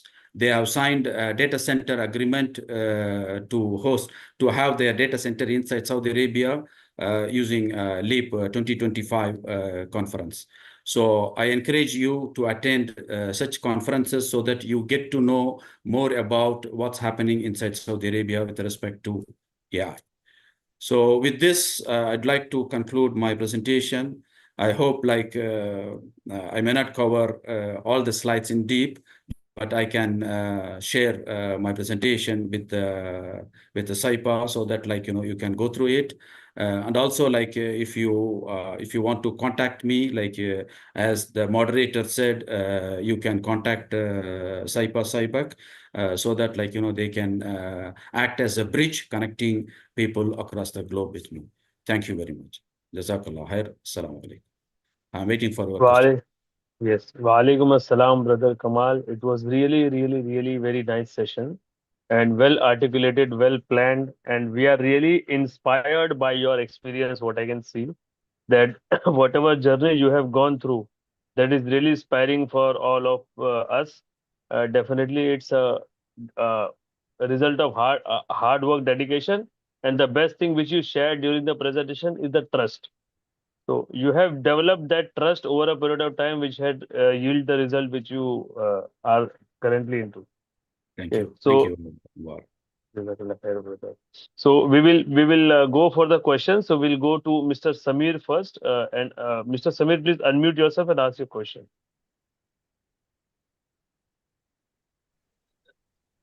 Assalamu alaikum wa rahmatullahi wa barakatuh. Brother, it was a very, Kamal brother, it was very thought-provoking presentation. Thanks for your Thank you. my name is Shamir. I am based out of Chennai. I coach and consult C-level executives for AI adoption in their own businesses and help them grow. This is my primary objective, alhamdulillah. After watching your presentation, I got many ideas about how we can enter into the Saudi market. My precise question is how far the generative AI coaching business will be helpful in the Saudi market to coach the entrepreneurs or companies based out of it. One. Second, how far the digital transformation is being taken care at Saudi market. Okay, thank you. See, the first question with respect to the generative AI. Now, most of the ministries in Saudi Arabia, they are looking for their own RAG-based LLM models to be built around their policies, procedures, their historical data. Already, like, there are many companies here, like, who are taking a big stake of participating in generative building RAG-based solution for government organizations. So here for coaching, in terms of, like, when it comes to coaching, like, what we are talking about here is, when we talk about AI model, it itself learning, it's learning by itself. Okay, I think what you are talking about, like how to enable the people to build the generative AI model. Am I right? Yes, brother. Yes, brother. Yeah. See, mostly here it's happening in two dimensions. One is, like, mostly, like, ministries, they built their requirement as a project and it will be awarded to a company. Okay. The secondly, there will be awareness and training programs and coaching programs. Mostly that will be taken by the same company. So this is, it's really a huge, we have a huge potential in that generative AI. What was your second question? Digital transformation. How far the digital adoption or digital transformation is being taken care of? Yes, yes. As I told you, like, the adoption of digital transformation is already taken place and matured enough in Saudi Arabia. Like, as I told you, like, I'm part of Tawakkalna services. We have around 600 services inside Tawakkalna.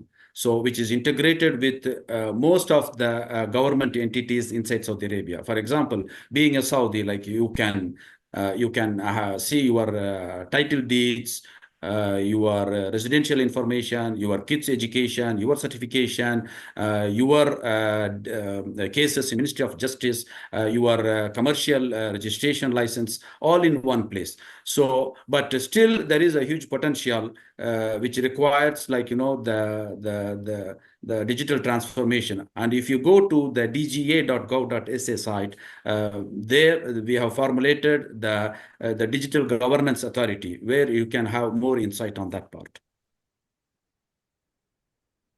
Jazakallah khairan, brother.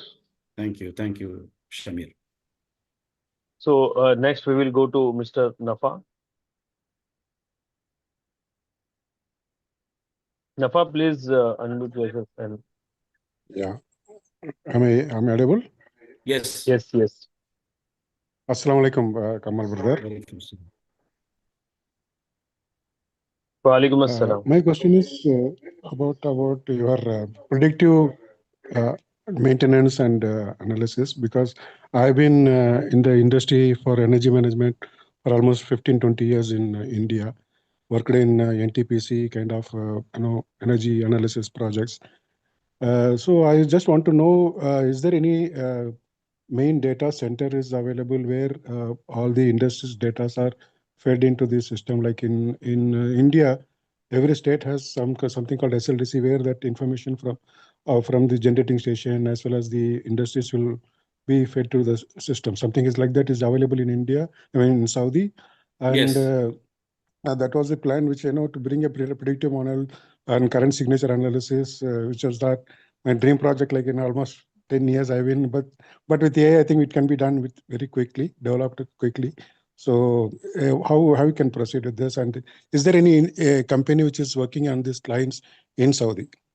Thank you, sir. Okay. See, first of all, as you said, in Saudi Arabia, we have something called a government cloud, which is Deem Cloud, where all government related systems are hosted, and we do have data governance around this cloud. And secondly, like even if you are a public limited company or private company, that if you want to provide services to the citizens, which supposed to be hosted natively, already like Oracle, they have their own data centers and their private cloud inside Saudi Arabia. Microsoft is building by 2026, they'll have their own cloud data center inside Saudi Arabia. So in general, like, with respect to the predictive analytics model, it all depends on like, what kind of solutions that you have, and you have to present it, and you have to have a proper joint venture with a company here. For example, like, since even I worked with the STC, like, they have implemented AI-based predictive monitoring, where they monitor the telecom infrastructure through the AI models. So if you have such model, so you have to approach and have a right partnership company in Saudi Arabia, and you have to demonstrate your ability and the skill and the capability of your tool inside Saudi Arabia. Like BMC is a company where they have implemented predictive monitoring solutions across many telecom domain in Saudi Arabia.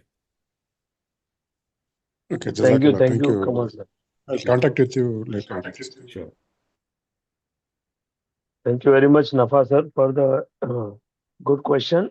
I was also having a similar question being from the same industry of condition monitoring and predictive analysis. So you answered both our questions. Thank you. So now I'll unmute Firoz, request Firoz to unmute himself and ask the question. Assalamu alaikum. Wa alaikum assalam. Your voice is very low. One moment. That's fine now. Are you able to hear me now? Yes, yes. Okay. See, my question also was kind of similar to, I think, the last person who was asking, but added to that, we are basically from a manpower recruitment and into training in India for almost 2 decades. So we're just trying to understand how we can, cater to the Saudi market, and how we can, do we have to partner with a person from a Saudi place, or how does it work? It's just kind of a little brief would help. And also probably your contact details in case more details are required to reach out to you would definitely help. Yes, I think when you say training domain, I assume that it is under AI domain, right? Yes, as I mentioned, like even personally, like, as I run a training institute in Riyadh, Saudi Arabia, which is TVTC approved training institute, where we are looking for the training institutes from India who have very good benchmark and case studies where they have delivered AI related courses, even for kids, even for school students, university students, and working professionals. So the market is really vibrant, and also the big advantage in the training domain is, like, it's very easy to enter into the market. It's not like, the other area. Like, for example, if you have a fintech solution, you have to go to SAMA sandbox test to be confirmed, and then comply with all the regulatory frameworks. But when it comes to training, it's really like, a quick win for you, and it's easy to enter into the market. Okay. Excellent, Kamal sir. Thank you very much for the nice session and answering the questions very patiently. It is highly appreciated. Now it's time to move for the next part of the session. I would like to invite Rabik sir. I think he has some good announcement to make. Kamal sir, thank you very much for the nice session. Yes, thank you, Kamaluddin sir. Thank you very much for your support and your great knowledge. Thank you. Thank you so much. Assalamu alaikum and good evening to all brothers. Now I would like to give you a small announcement. Actually, I would like to give an announcement not planned earlier. Idea Can came you to my on your mind. video, sir? Yes, I will show my face later, inshallah. Okay. So not planned earlier. Idea came to my mind after seeing this 3 days program. Last week I was in Medina. That time I meet an Arabi who told me invite 25 to 30 business leaders from India or any country. I am ready to arrange the business meeting with the ministry and all the trades, and we will arrange the networking meet with the people. He told like this. So after this program, now I feel like I would like to arrange we would like to, we would like to arrange the business tour to Saudi, inshallah, with a super 25 to 30 business leaders. So inshallah, we will plan. So it's just announcement. We are not planned earlier. So inshallah, if it is good, then Almighty will guide us in the right path. Inshallah, definitely we will plan. So the people, business leaders, those who are interested, kindly contact me. Inshallah, we will plan, inshallah. Okay. Jazakallah khairan. Inshallah, brother Grabir. That was really a very good announcement. It is always good to have a personal touch, and meeting the delegates and meeting the speakers again physically will be Yes, really fruitful. we can meet our experts directly, inshallah, in Saudi Arabia. Yes, What I'm thinking, in Jeddah, we will arrange the one networking meet with the people, in the Jeddah, business people in the Jeddah, and we will arrange the networking meet in Medina and Dammam and Riyadh. Then we will meet the industry, and we will see the industries and all the maximum government ministries. Inshallah, we will plan, definitely. Inshallah. Okay, thank you, brother Rabik. Thank you very much. So now it's time to invite Mr. Sayyid Muhammad. He is the last and final speaker of the day, and we were really awaiting his speech. He is general manager of Smart Shield cybersecurity company. He is definitely from IT industry, having more than 25 years of experience. He is going to share his insights on the topic business opportunities in cybersecurity and information technology in Saudi Arabia. So, brother Sayyid Muhammad, please come on and unmute yourself and start your session. Say, brother, unga face mattu konjam mela, please. Yes, okay, please.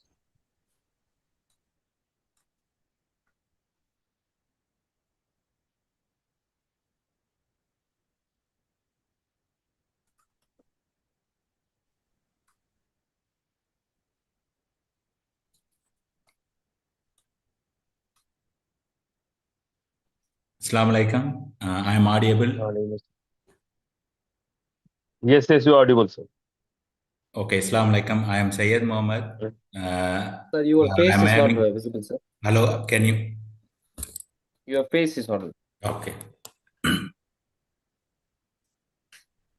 Assalamu alaikum. I am Sayyid Muhammad. I am here in Saudi Arabia 25 years.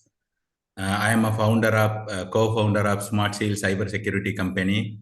Actually, we started this company 2 years before. Based on my experience, I will give my insights about the cybersecurity business, how you can start in Saudi Arabia. Okay, Saudi Arabia, maybe you people, you can think cybersecurity is the business only for Saudis. Okay, yes, mostly here Saudi isn't playing the big role. But in the end, okay, there are many different things, the technology experts, the resources, and all. Normally, they are welcoming everyone. So I can tell you how I set up the cybersecurity company based on my own experience. Okay, normally everybody talking about the Saudi Arabia Vision 2030. So Saudi Arabia, based on the Saudi Arabia Vision 2030, there are a lot of company, they are doing digital transformation. Digital transformation, they are moving from their physical infrastructure to digital infrastructure. So when they are moving physical to digital means mostly they are moving from on-premises to cloud. Okay, when they are moving when they are doing these things, they have to secure their environment. Okay, how start the business in Saudi Arabia? Okay, step one, normally when you start the business in Saudi Arabia, cyber security business, you have to register under National Cyber Security Authority, and there are Ministry of Investment for CR, Ministry of Commerce, licensing and control. These things normally you have to do. The registering under NCA as a cyber security company, there are many different things. Normally, cyber security company, they are divided into three parts: Tier 1, Tier 2, Tier 3, like that. Tier 1 means you have to have an investment like 15 million and above as a capital. Tier 2, less than that. Tier 3, normally small companies, they are Tier 3 companies. What is the difference between Tier 3, Tier 2, Tier 1? Tier 1 means they can support large scale industries. They can have their own security operation centers. They can have many other things when they are in Tier 1. Normally, any company, they are looking for a business, big company, they will go for a Tier 1. Tier 2, medium basis company, they can support Tier 2. Tier 3, normally they can support small companies. Okay, registration process. When you start a cybersecurity company, you have to register with the NCA in the beginning. Whoever they are looking for a cybersecurity services, they will go and look inside the NCA whether this company register under NCA or not register under NCA. The NCA, they are having some set of rules. We have to compile with those rules. Then they will give approval. This is a NCA process. Then essential cybersecurity controls.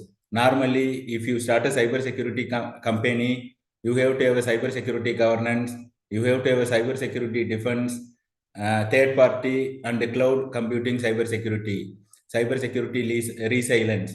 You have to have all these things. Comply with relevant laws. In Saudi Arabia, there is a PDPL, which is product personal data similar to GDPR. Then NCA, you have to comply with the NCA.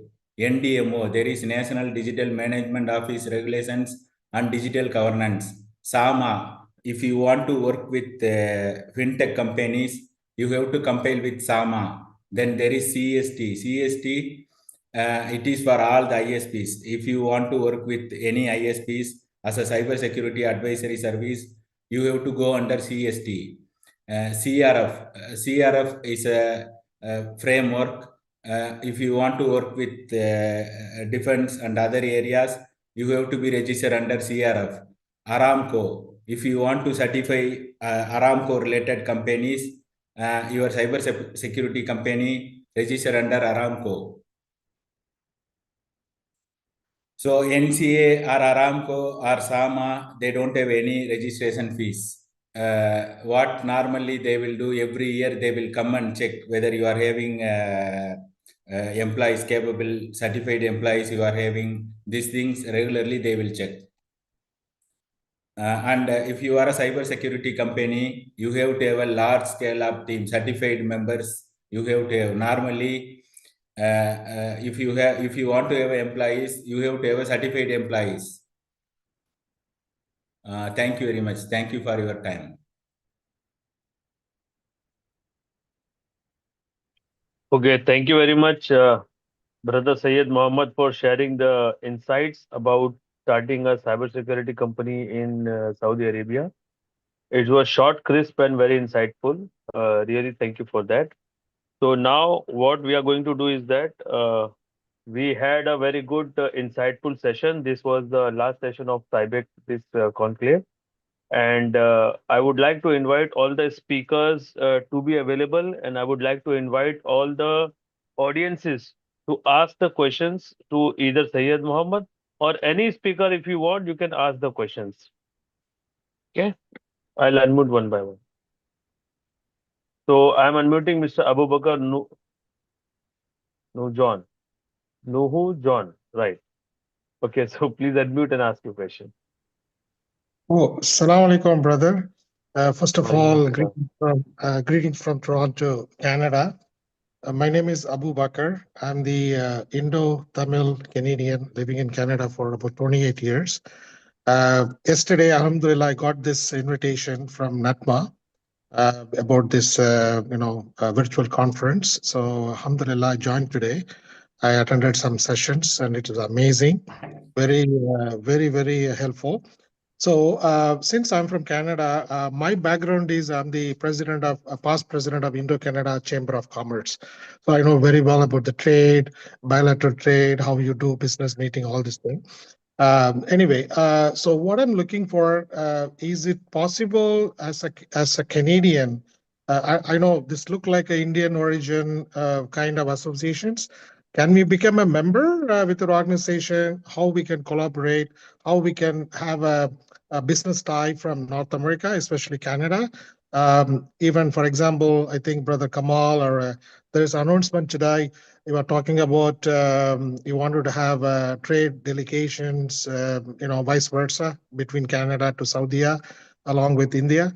So that's possible because normally we do a lot of trade missions to India as well as to Middle East and other parts. So I like to understand the little bit collaboration, keep the conversations. I just want to help you in mutual way. So that's what just wanted to. Once again, I wanted to thank you each and everyone. It's amazing session. I was listening each and everyone, and lot of knowledge, lot of to take away, especially for startup, how to do business. Because when it comes to Saudi, that what's going to happen, what's happening, it's real. Even like we don't even imagine it because I was there a few times in Riyadh and Jeddah. Even I see 30 years back Saudi, and now what's happened in past 5-10 years, it's unbelievable. May Allah bless and bring us together and help each other. I just wanted to make a quick reminder myself. Thank you. Assalamu alaikum, sir. I'm Raviq. Yes, I'm Raviq from Muhammad Raviq from SYPA. Jazakallah khairan for the information given. We would like to organize the same program for the business opportunity in Canada for our global business people, inshallah. So I need your contact number. Kindly give your contact number. Definitely, I will contact you in WhatsApp. Yes. Walaikum salam. I think you must be knowing Mr. Mohammed Nuhu. He is one of the speaker, I believe. Yes. Yeah, he's a good friend of mine because he's a good person. Yes, I attended a couple of RISE Tamil conference in January as well as in the last time in where it was Penang in Malaysia. So alhamdulillah, I met this brother, and he is the one of the brother I think taking lead on the RISE chapter. Very amazing brother. So I don't know whether he's still. Inshallah, I can give my number. Anything I in given my Canada? number also, sir. My number 9791. Yes. I will take it. 475700. Yes. Interested brother, kindly contact me for anything, inshallah. Definitely, if you want, if the participant, if they want any speaker contact number, definitely I'm ready to share after the confirmation from the speaker. So kindly contact my number, inshallah. Inshallah. Thank you. And myself, I'm from Trichy, Tamil Nadu, basically. So I see a lot of South Indian people are here. So nice to meet with you, inshallah. Thank you. Yes, I studied in Jamal Muhammad College, Trichy. Alhamdulillah. Thank you. Looking forward. Thank you, sir. Thank you. So, thank you, Abu Bakr Saab. Thank you very much for the nice session. Nice. Sir, please, sir, invite the Uma sir for sharing his experience. Yes. So I will keep the hand raised right now, and I'm going to invite Mr. Uma for sharing his experience of this conference, and after that we will continue with the question and answer session. Mr. Uma, please.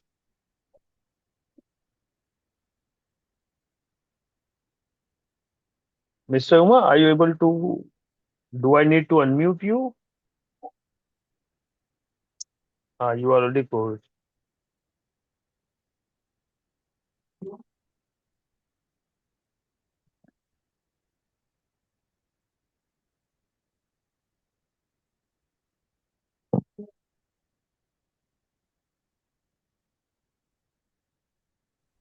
Uma sir, we kindly unmute yourself.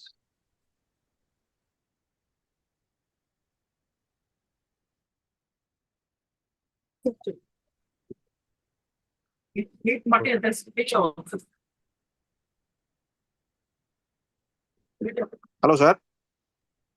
Hello. Are you hearing? Yes, sir. Welcome, sir. Welcome, sir. Sir, okay, sir. Okay. So, very good evening, sir. So, last 3 Yes. days, it was very expected to all the Saudi peoples or Indian peoples, all the whoever attend this program. So, we are very happy about that one. So, more anyway, congratulations to all the participant and all the investor also. Okay. So, my name is Shuma Shankar. So, Lujay Trading from Dammam. So I am in more than 18 years there. So we are purely you are doing a business for the trading business. So we are importing from China or India, so especially the household product and sports product. So we have a good experience these 3-4 divisions. So also we are supplying in wholesale. So we have warehouse. So we are supplying all the Saudi Arabia, all the areas. So what I'm explained to Gion, now with the more people, they are looking for the small scale business or medium scale business. So whoever the interest to open any company or any new companies in Saudi Arabia. So my experience is first you come here Saudi Arabia, okay. So you can which field, which product. So are you interested? You come here, you can search maybe 1 time, 2 time, 3 time. So whatever you can get one idea. So then we can start any business or any programs or any everything. So also first you can join any small companies, big companies, same like that. So you can get good ideas. And before so many people, so many exporters, they are sending the goods, so then they cannot money. So lot of facing problems. Also, they are losing his money. So better you can find out any good supplier. Supplier, it means all the countries, they have problems. So whatever the material sale you send, you can, the money is not come like that. So better. So whatever, wherever working, the office or what to protect, whatever in your categories. So all people come here, Saudi Arabia. So why we have big place in Riyadh, Jeddah, Dammam. So most areas there, you can stay here. So what is the same like your same business? Who will doing? You can check, watch out 1 week, 10 days, the what they are doing, the what they are getting profit. So very especially we need the profit. So that's why we are all coming. The Saudi government also they are supporting the profit. So that is very important. So all the supplier also we need which item here moving, which items not moving. Some item slow moving, some item fast moving. For example, food industrial before is good, now also good. But why here more maybe 60%, 70% people are all the food industrials. So they have more competition that business also now. Also nowadays what they are getting profit. We don't know. Some getting good profit, some are getting less profit. So whatever the good profit, so that line you can go. Whatever the low profit, so that one maybe you can limit that product or that items. So this is very good opportunity for the MISA license also. So license also they have 2 types of they are holding. One is a trading, one is a servicing oriented. Servicing oriented also now is good, but trading license also, but it will be some expenses. So also trading is importer is good and exporter also good. So that license you can take. So useful for the business. So any entrepreneur, any new business, any new ideas. So whoever they needs some ideas, so please explain me. Please ask me, so I can do in my experience.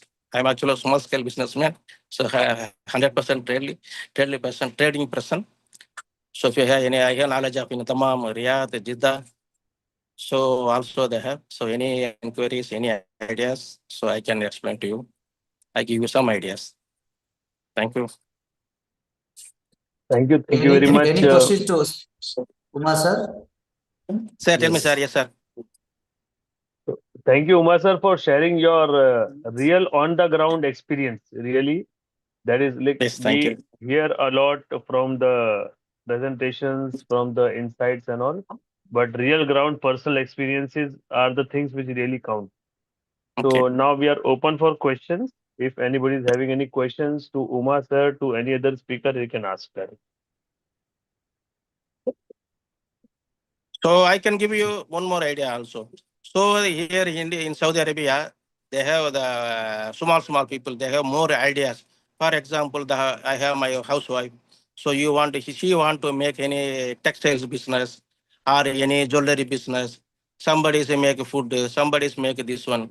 So you can find out maybe 5 or 6 people or 6 business categories. Okay.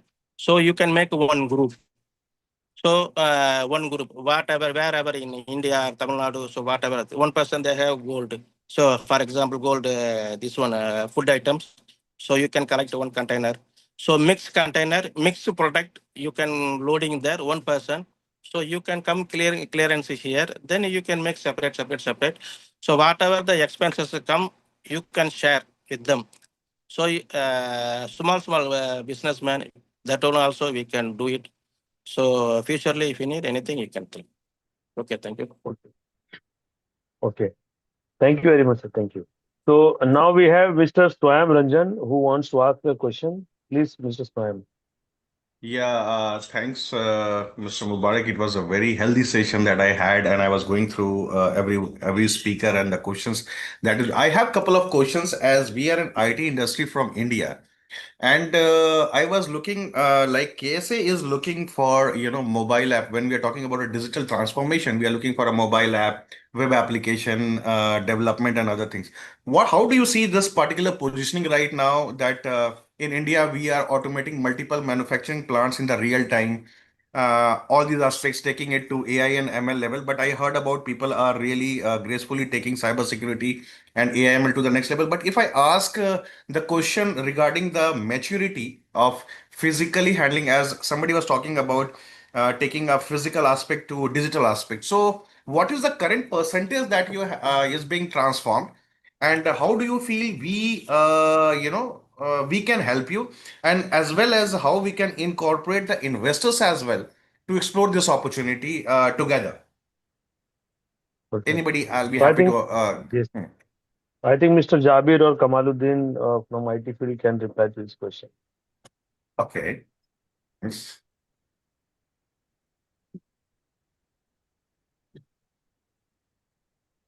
Yeah, hi there. Hi.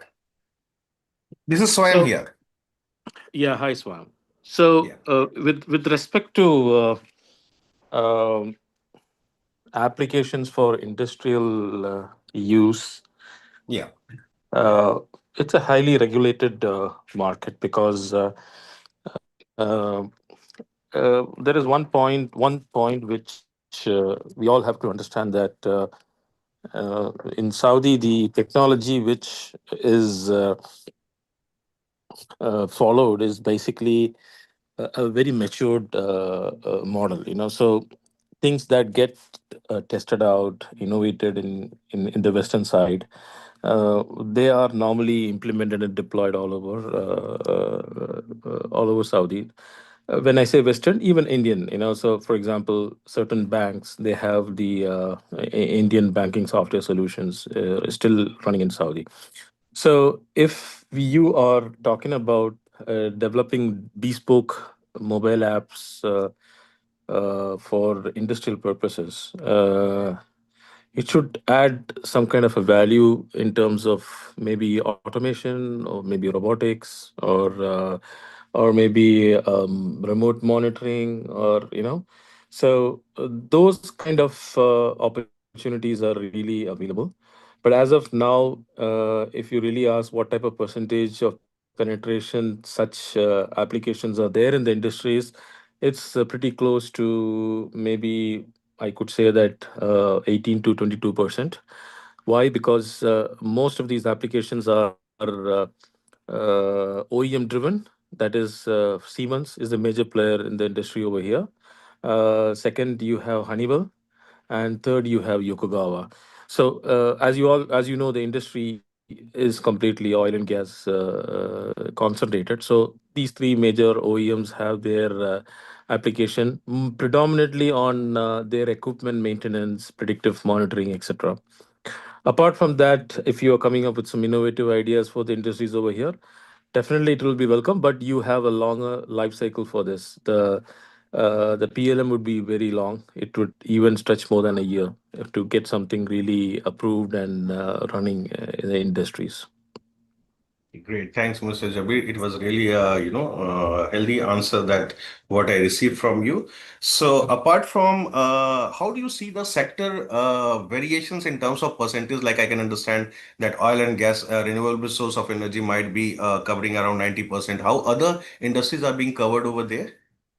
What percentage are the other major industry having over there so that we can, apart from government penetration, we can have a private penetration as well to the private companies? Yeah, you have a lot of support industries that support the oil and gas industries. So you have the oil and gas. When you say oil and gas, the big giants like Aramco, they are all in the upstream. Then there's a downstream industry also over here. There's a lot of downstream industries, and these downstream industries actually have a lot of auxiliary companies also supporting them. So this is with oil and gas. If you look at the automobile sector, automobile mostly assembly is happening. So there are very few industries related to automobiles, and fewer setting up right now. With regards to shipbuilding, there is a new a completely new industrial sector being built up from ground zero, and the plan is to even build ship engines in Saudi.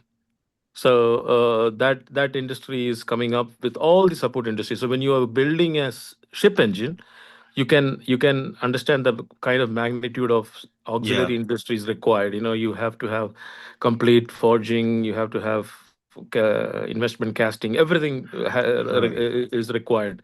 So those industries are springing up on a special cluster in Ras Al Khair, where there is a lot of new industries developing. Apart from that,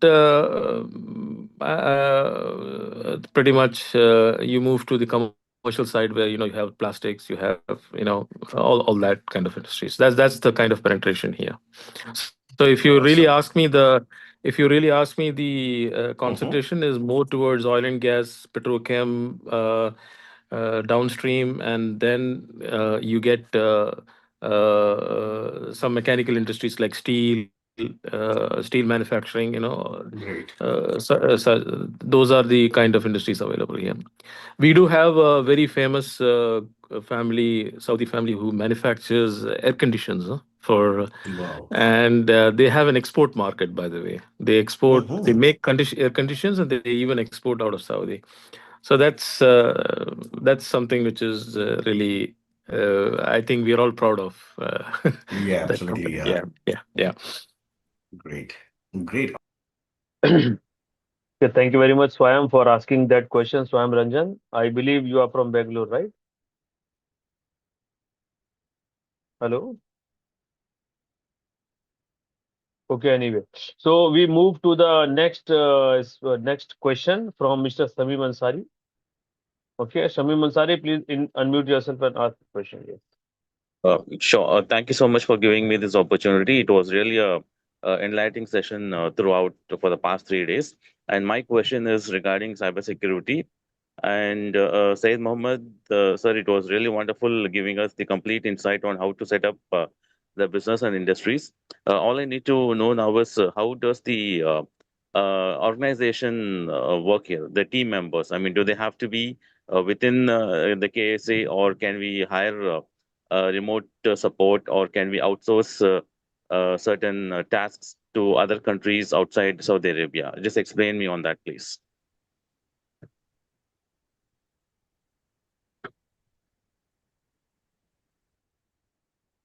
Hope my question was audible and clear.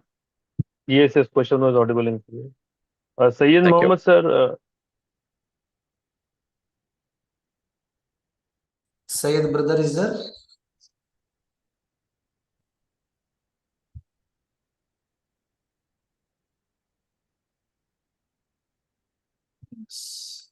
Sayyid brother is there, but I think there is some issue. So Jabir brother is there. Jabir brother is there. Jabir brother, yes. please. Okay. Yes.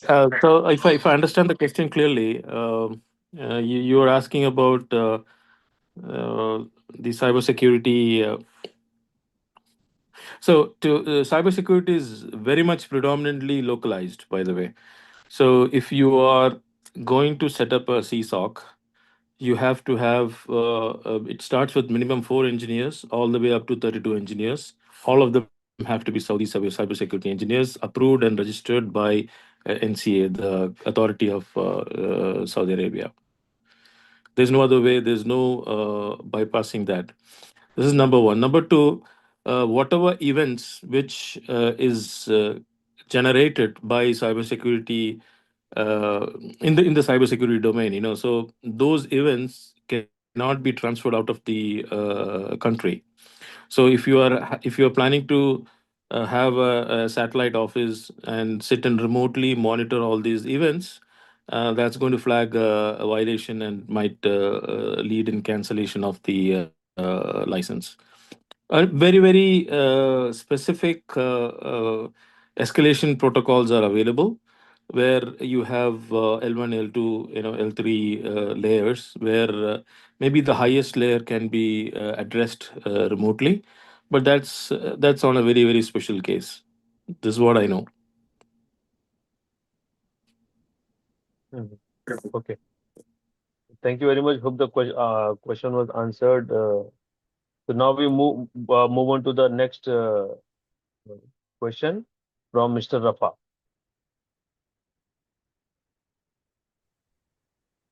Can you hear me? Yes. Yes, we Can can you hear hear you. me? Yeah.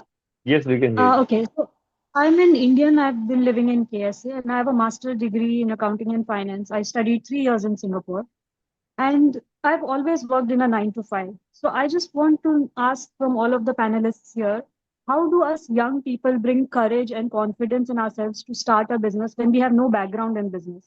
Any advice would be of immense help. Let me just check if Abdul Majid is there. Just a minute. Abdul Thank you. Majid, are you there in the meeting still?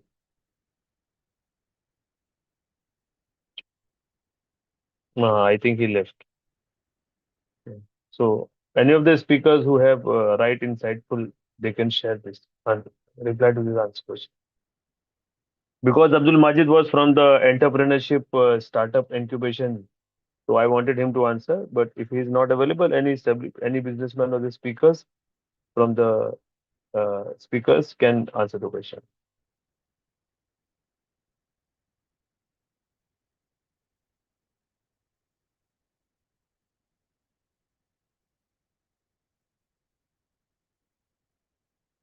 Well, I can answer in such a way that I may not be able to justify the complete question, but being an MBA in finance and being a domain expert on the finance and especially if you are part of an FP&A background, I think there is a lot of opportunities for professionals like you if you familiar yourself with a little bit of AI and coding, So there are a lot of mechanisms and use cases and pain points where companies and enterprises face. If you are able to identify few pain points, if you are able to find the resolution to those pains, there you have a product with you have a scenario for a particular product line. You create your product, you ship it, and then you build on it, and boom, you have a business over there. So I think that would be one strategy which you could follow as a solo entrepreneur, and then later on build up your expertise and hopefully have more co-founders and build upon it and get some funding from funding from people like SIBEC who can connect you with investors and who can lay out the platform for you to go on with your business. I don't know if this answers your question, but I hope this is that's much. Yeah. Thank you. Thank you, Jabir Saab. That was really insightful. And regarding she wanted to ask that how to gather that courage to transition from the professional job market to the business domain, right? So this is what I understood the question. And thank you for your reply. I just wanted to add a small in this. So small wins, they generally small wins, they give you the proper courage to do something big. So start with small successes, do some small transaction, get some small order, do some very small business, earn 1 rupee, 2 rupee, 50 paisa, whatever. But start small, achieve success. That success will build confidence in you, and eventually you'll be able to gather that courage to enter into the business. And secondly, is that generally for many people it is very easy and convenient. They just have the courage and do. For many people it is different. So it's good to have some coach guide who can guide you and who can help you think clearly and decide what you need to do in life. Okay. So now going for this Mr. Next question from Mr. Manesan.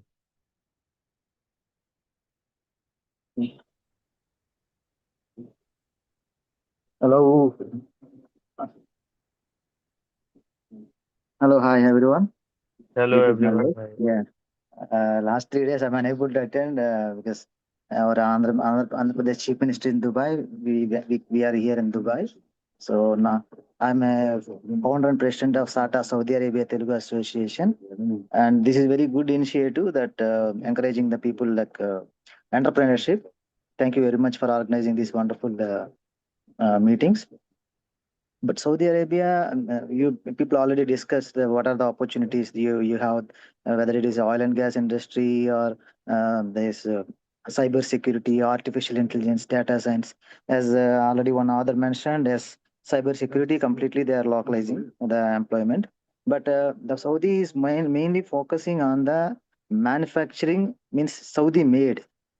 Do we have any explanation from the other the team, what kind of things the entrepreneurs should focus on Saudi made products? I'm living in Jeddah. If anyone any need support locally also, you can contact me. Thank you.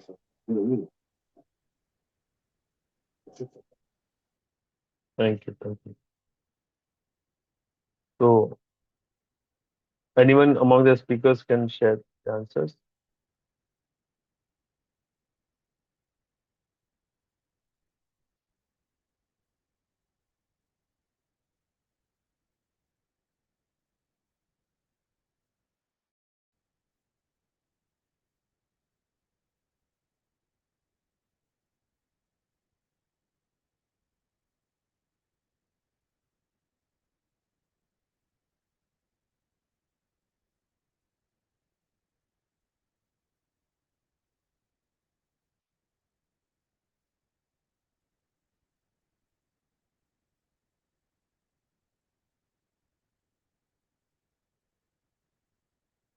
I think. Brother, you can ask the feedback about the 3 days program from 2 or 3 brothers, then we can wind up.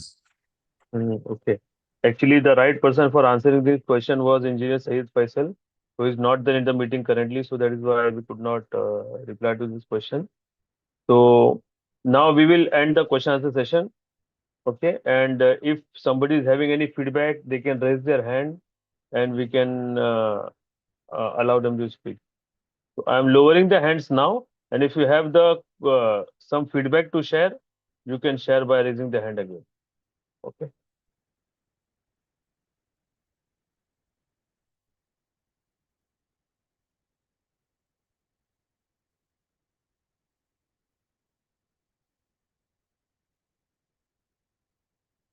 So to Mr. Rajashekaran, I am unmuting you. Share. Thank you, Mr. Mubarak. Thanks a lot. I am Rajashekaran, attending from Muscat, Oman. Great to connect with a lot of insight from Saudi. And I'm happy to be part of this 3-day conference. I'm thankful to SIBEC. Only one suggestion I like to give, if possible, maybe some directory kind of things to know each other, the attendees and as well as the speaker. If that can be arranged by SIBEC, then that will be more helpful for all of us. Otherwise, also it is very useful. A lot of things we understood from global perspective as well as in Saudi perspective. Thank you very much for SIBA. Yes, sir. Thank you, Thank sir. you very much. Sir, actually, we are planning to organize the networking meet with the brothers. Unfortunately, in our group, 1,025 people is there. Okay, so first we would like to understand the each people profile, and we are dividing the profile into 2 types. Then we will create the group, and then you can introduce about yourself, exchange your cards, and share your thoughts and connect with the people. Inshallah, definitely SYPA will connect you with the people. Inshallah. So I'm requesting all the brothers kindly note down my number and give your profile, your name and the designation and what you are doing. Then I will add you in the separate group, inshallah. Inshallah. Yes, thank you. So we have this Mr. Malesan who wants to share his inputs.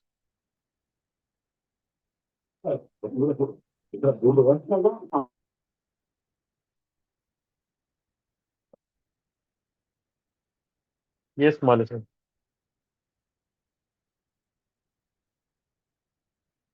Please unmute yourself. Yeah. Okay. Yeah, as the woman, one of our friend is suggested, we the other also mentioning that we have 1025 people. Maybe people are joining the group. Whatever the group you create, people will join. That is as they mentioned. It's right to know each and everyone who fit where, and some like-minded people, as you mentioned, create some different group. Maybe some have some ideas, some doesn't have funds, some need guidance. Differently, you can create the group, and we can channelize, because lucky that we have different country people we have connected through this Zoom line. I'm talking in from Dubai, from Saudi Arabia, and one guy is talking with Oman, and another guy is Canada. So we have different people from different countries. So it's a good startup. So we have to channelize things, and we can the Indian community we can globalize, and where what opportunity is available, we have to knock every door, and definitely we can do wonders. Thank you very much. Definitely, sir. I will create a separate group. I'm requesting all the brothers in this group, brothers and sisters in this group, kindly note out my number and send the message in the WhatsApp. Definitely, I will add the separate group, inshallah. So I already told you my number, 9791 47 5700. Okay, so now I would like to invite Mr. Firoz to share his feedback.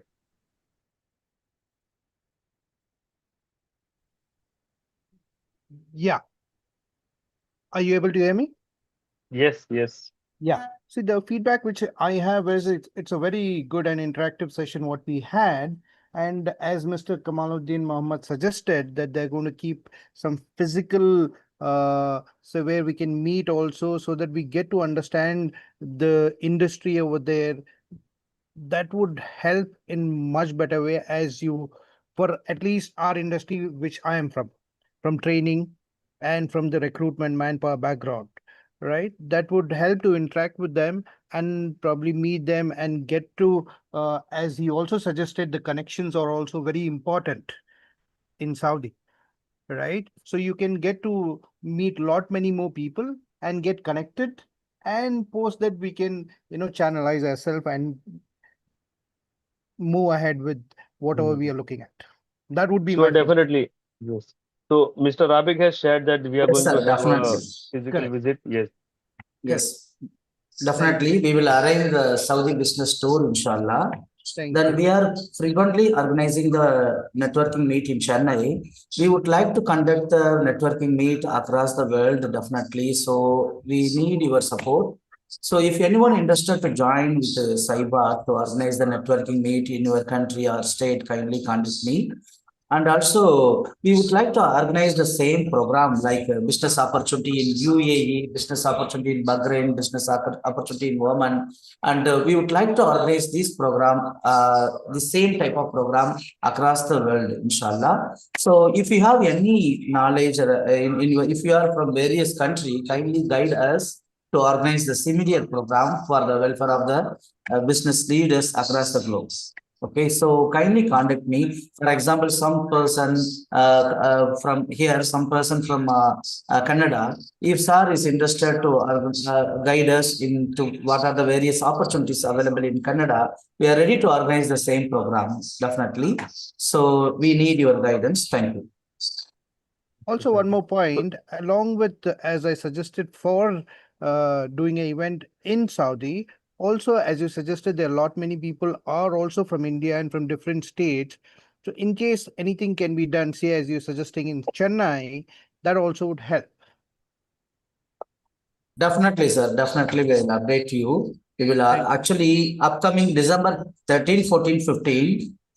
United Economic Forum Trade Summit is there. So it is a very fantastic expo. So it will be a great program for networking with each other, with the global people. Then definitely SIBA will also organize the meeting, networking meet. That definitely we will plan. Sure. SIBA actually, what SIBA is done in the first I would like to introduce about the SIBA. Okay. SIBA, we are working for empowering the people in education, skill training, and entrepreneurship. In entrepreneurship side, SIBA organized 3 expo, 3 business expo, 180 plus business networking meet and the conference and training. And we supported to 145 small scale business people. That means we actually we helped to the small, we helped to the widows and economically backward people to start the small scale business like tea shop, tiffin shop, soup shop, then tailoring unit. So like this, we supported to 145 people. They are from economically backward in Muslim community. We are telling like Zakat receiver into Zakat giver. So Alhamdulillah, we are not only for the Muslim, we are for all backward community. We are working. This is in the side of entrepreneurship. In education side, SIBA, personally, I'm career counselor. I guided nearly 15 lakh students through 1,300 career counseling program. I published the 4 books for the welfare of the student in education. That is trending career choices after +2 research and scholarship, government sector jobs, and various opportunities book. So I converted all the books into the Brady format for the welfare of the Valley Empire. SIBA supported to 200 plus economically backward students, irrespective of religion. With the help of the brothers, we arranged the education support to 200 plus students. Alhamdulillah, now many of them are working. Thanks to Almighty, we are giving job skill training to the dropouts and the unemployed youth. If you have time, kindly visit SIBA. We are in Chennai. Definitely, thank you very much. Thank you so much. Yes, I have displayed the Rabik sir number in a big screen. Yes. Those one you can note down. Actually, I would like to tell another things also. I was working as an assistant professor in the private engineering college.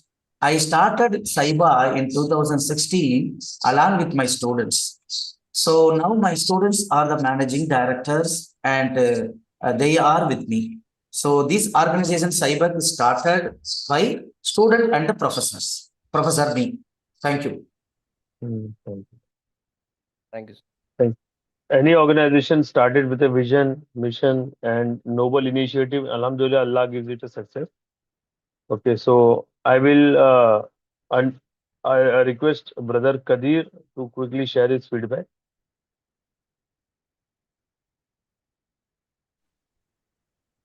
Hello, Assalamu alaikum. Walaikum assalam. Is audible for everybody? Yes, you are audible. Yeah. I am Khadir Ahmad from Saudi Arabia, Riyadh. Mashallah, it was very good from 3 days. SYPA organized this interaction and communication between the country to country and like these things. I am also very happy to listen this opportunity in Saudi Arabia because I used to tell from the last more than 15, 20 years to my friends in India, in future there is a huge opportunities in Saudi Arabia. Now, Alhamdulillah, it came now realistic now. This is the slogan of the Saudi Arabia now. Now I want to give some feedback. One of our brother, before he asked me what is the local industries, local manufacturing things.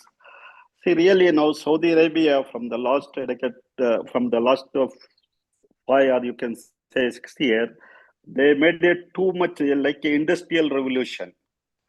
And they had a very huge industrial cities all over Saudi Arabia.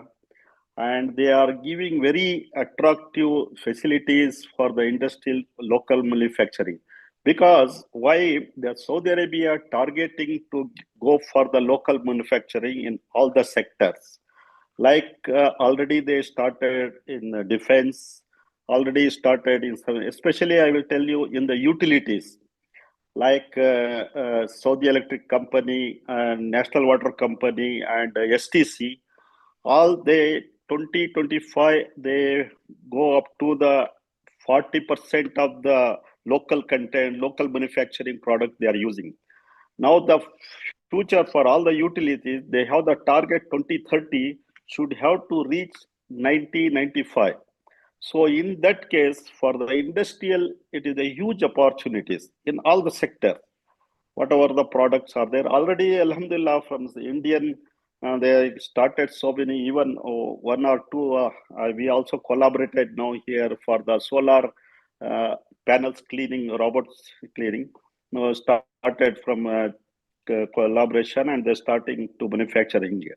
So this is the good opportunity for the industries and a new innovation for the product because there is a huge requirement for the localization because even any contractor, they are doing EPC contractor or a subcontractor, they should have to give the some local content, what are the percentage they use. Other if they not use, they will not awarding the any project because every contractor, everything they made some target now for the local score. This is the just to give the feedback regarding the industries. Thank you for this huge opportunity and huge sharing the knowledge. Okay, thank you, Kadir sir. Thank you very much for sharing that insight, and that was really helpful. Now I would request Mr. SYPA, sorry, I am the SYPA member from the almost from the 8 years. I am continue having and communicating and like these things. All the especially for the social upliftment and like these things. Alhamdulillah. Alhamdulillah, Alhamdulillah. Since the beginning, since the inception. Alhamdulillah. Yeah. Okay, thank you. Assalam. Thank you. Walaikum assalam. So I would request Waqas Ahmed to quickly share his feedback because we are already at 11:20. We need to close this. We already out of time. Okay, Waqas bhai. Assalamu alaikum. Can you hear me? Yes, we can hear you. Assalamu alaikum. My name is Mohammed Waqas from the UK. I spoke to Mohammed Rabik on Thursday and I joined almost last minute. So I've been on the webinars for the majority of the past 3 days. I'm part of an organization which is a Muslim Business Network in the UK. So we do something very similar to what you guys do. You guys do in India, we do it in various countries across 12 countries. And it's really good to see the work that you're doing. The feedback I have, to be honest, is you're doing a fantastic job. You have a lot of market expertise. I myself very involved in businesses. In fact, in 2 weeks we are taking a trade program to Saudi Arabia for exactly what you guys are doing. And I can tell everyone safely on this call that you guys are experts in what you do. You know exactly the details. You have the right information, the right connections. And if it means anything, it's, I can validate, alhamdulillah, that you're doing a fantastic job. And I spoke to Muhammad Rabik. I look forward to working with you guys together. I'm sure if we come together, there's a lot we can do. We have a lot of network on this side of the world. And really, just I want to show my appreciation of the work. I understand how much work this has taken for you guys to put together and deliver. And you've done a fantastic job, alhamdulillah. Great job. Thank you. Brother Thank Aslam, you. I requested the two helps from you. One is we need your guidance to go to Saudi tour plan. Okay. Yeah. So business, right? So for that we need your guidance. Inshallah. Anytime. Definitely, I will get your guidance, inshallah. Then second thing, we would like to organize the similar program like the business opportunity in UK. You Yes. are based in UK. You are having Yes. business forum in UK. So we need your organization support to organize the similar program for the world global people, inshallah. Absolutely. Inshallah. Definitely we will plan, inshallah. Inshallah. Inshallah. Okay, now we Inshallah. can, inshallah, definitely.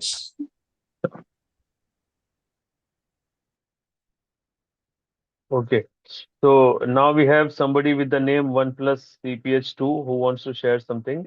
So I would request him to quickly share his feedback. Thank you.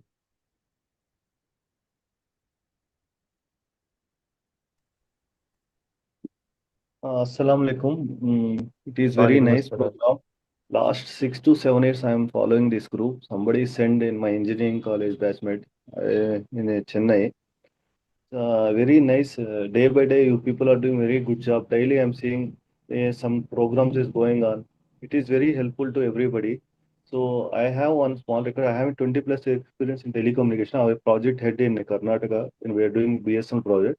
So many of my colleagues, my juniors, they are suffering. They are having knowledge, but how to get the jobs? That is also, if you become a bridge means it is good. Many you contacting any experts. So what is the requirement? For example, Saudi, what is the trending? If this course will done, many engineering students are in unemployment in India. They don't have confusion. So at least you can give guidance to experts. If you do this course, you can get the opportunities. Opportunity also shared in job profile, everything. If any jobs is there in all the world, if that is also can post, somebody will get benefit. That is also my small ऊपर का request. दिया था sir ने ये बनाना है हाँ Okay. Okay, I sir. got your point. I think Brother Rabik Thank you, will be able to sir. reply to this. And another thing, see, in India, MSME and PMG programs is there. They're supporting to funds, startups, India like that. In Saudi also, what is the any support is there? If you come have idea, what is the programs is there? Government support. That teams also crispily they can put in any PPT. It is good. Okay. Definitely, we will share all the Thank you, sir. speakers Slack videos in our group, inshallah, definitely. And also regarding the funding, I will check with the Saudi members, inshallah, definitely we will organize the separate session related to the funding. Okay, sir. Thank you, sir. Thank you. Thank you. Thank you. So we have Meera who wants to share something. I would request to share quickly, please. Yes, the brother is asking about the job opportunities in the telecom industries. Basically, I'm running a company in Qatar. We are mostly into telecom industries. Sometimes we don't find the right people also. So it's good if he is in the telecom industry, the engineers want to find jobs. We can make some this form can be really helpful to exchange those views also. So those people also. some sort of WhatsApp group that basically we are in the telecom industries. If really something need, we can try to organize something. Definitely, we have. You can get in touch with Brother Rabi, and we can take this forward. So we have Mr. Waqas Mohammed who wants to share something. I'll unmute him. Oh, apologies. I forgot to lower my hand. I've just spoken. Okay. Apologies. Okay. So thank you very much, everyone. Thank you very much, everyone, for sharing the insights. It was really a wonderful session. So I would like to give some concluding remarks for this particular event. Over the last few days, we have heard incredible insights from experts and entrepreneurs who share one common belief that Saudi Arabia is not just a market for today, but a vision for the future. As we close, let me leave you with the few key takeaways and reflections that can truly make a difference for anyone planning to engage with this fast growing economy. First, compliance is non negotiable. Saudi Arabia places immense importance on quality certifications and safety standards. If your products and operations are compliant, you are already halfway towards earning trust. And trust here is the real currency of business. Second thing is innovation and value addition opens doors. The kingdom welcomes companies that bring something new, whether it's technology, design, or smarter ways of doing things. If you bring innovation on the table, the market will welcome you with open arms. So before going to the third point, I would request everyone to please switch on your cameras. Okay. Meanwhile, I'll finish this my speech. Please switch on your cameras. We'll take a photo with everyone present. Okay. Yes, we will take the group photo. Yes, group photo. So third point is the paperwork. So paperwork and preparations is very, very important for Saudi market. Setting up business in Saudi involves detailed documentation, but it's worth every effort. The more thorough and transparent you are, the smoother your journey will be. Fourth, and that is very important, you don't always have to start big. Earning while setting up a local office or manufacturing base is highly encouraged and supported in Saudi Arabia. But there is another excellent way to begin is partnering with a strong local partner. Local partner helps you understand the culture, navigate regulations, minimize investment risk, ensuring a faster and more assured path to success. Fifth and the final point is never compromise on compliance. Non-compliance can be really costly in Saudi, both in reputation and business continuity. Take every certification seriously before entering to the market. Being into the technology domain as an electrical engineer, I really seriously look forward to collaborating and doing business in Saudi Arabia. Now, looking at the bigger picture, this is the perfect time to invest and participate.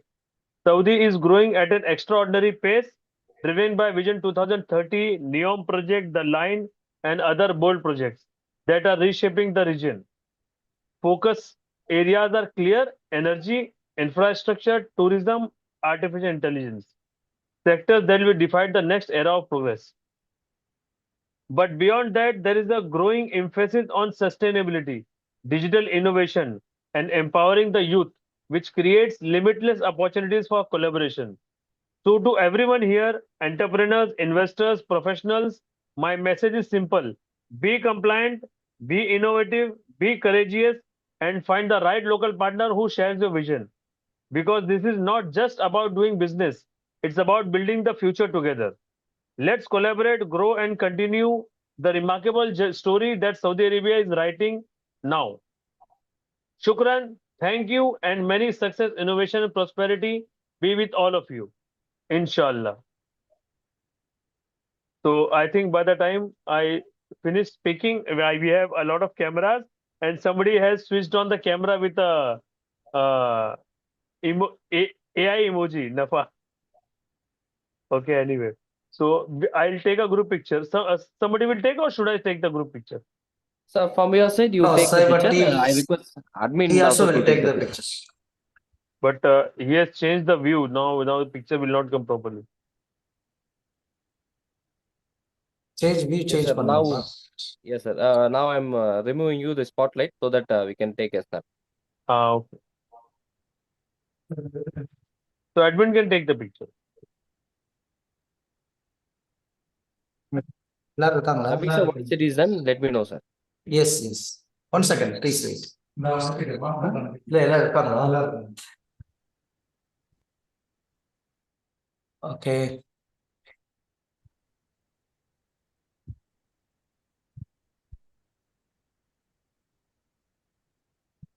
Nafa and Tech. Never mind. Very good to see everyone at the night 11:30.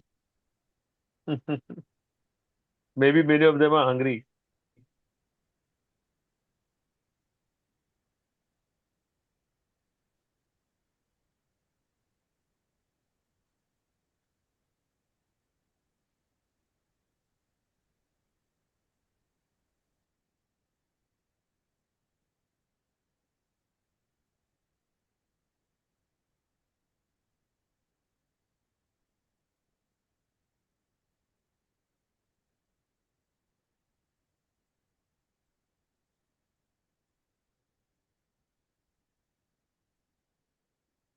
Have you taken the picture?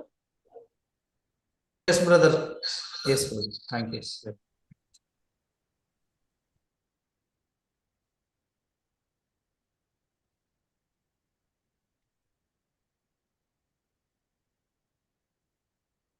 Okay.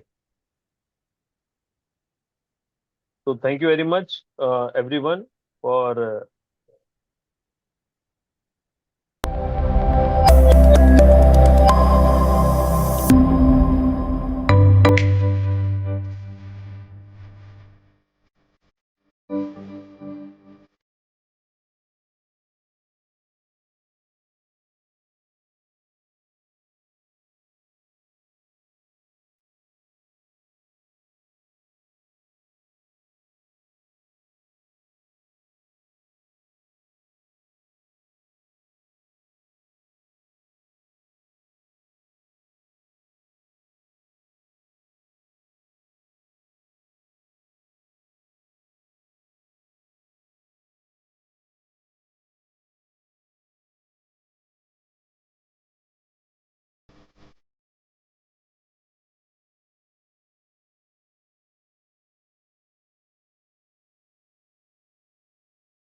Now requesting admin to stop the live.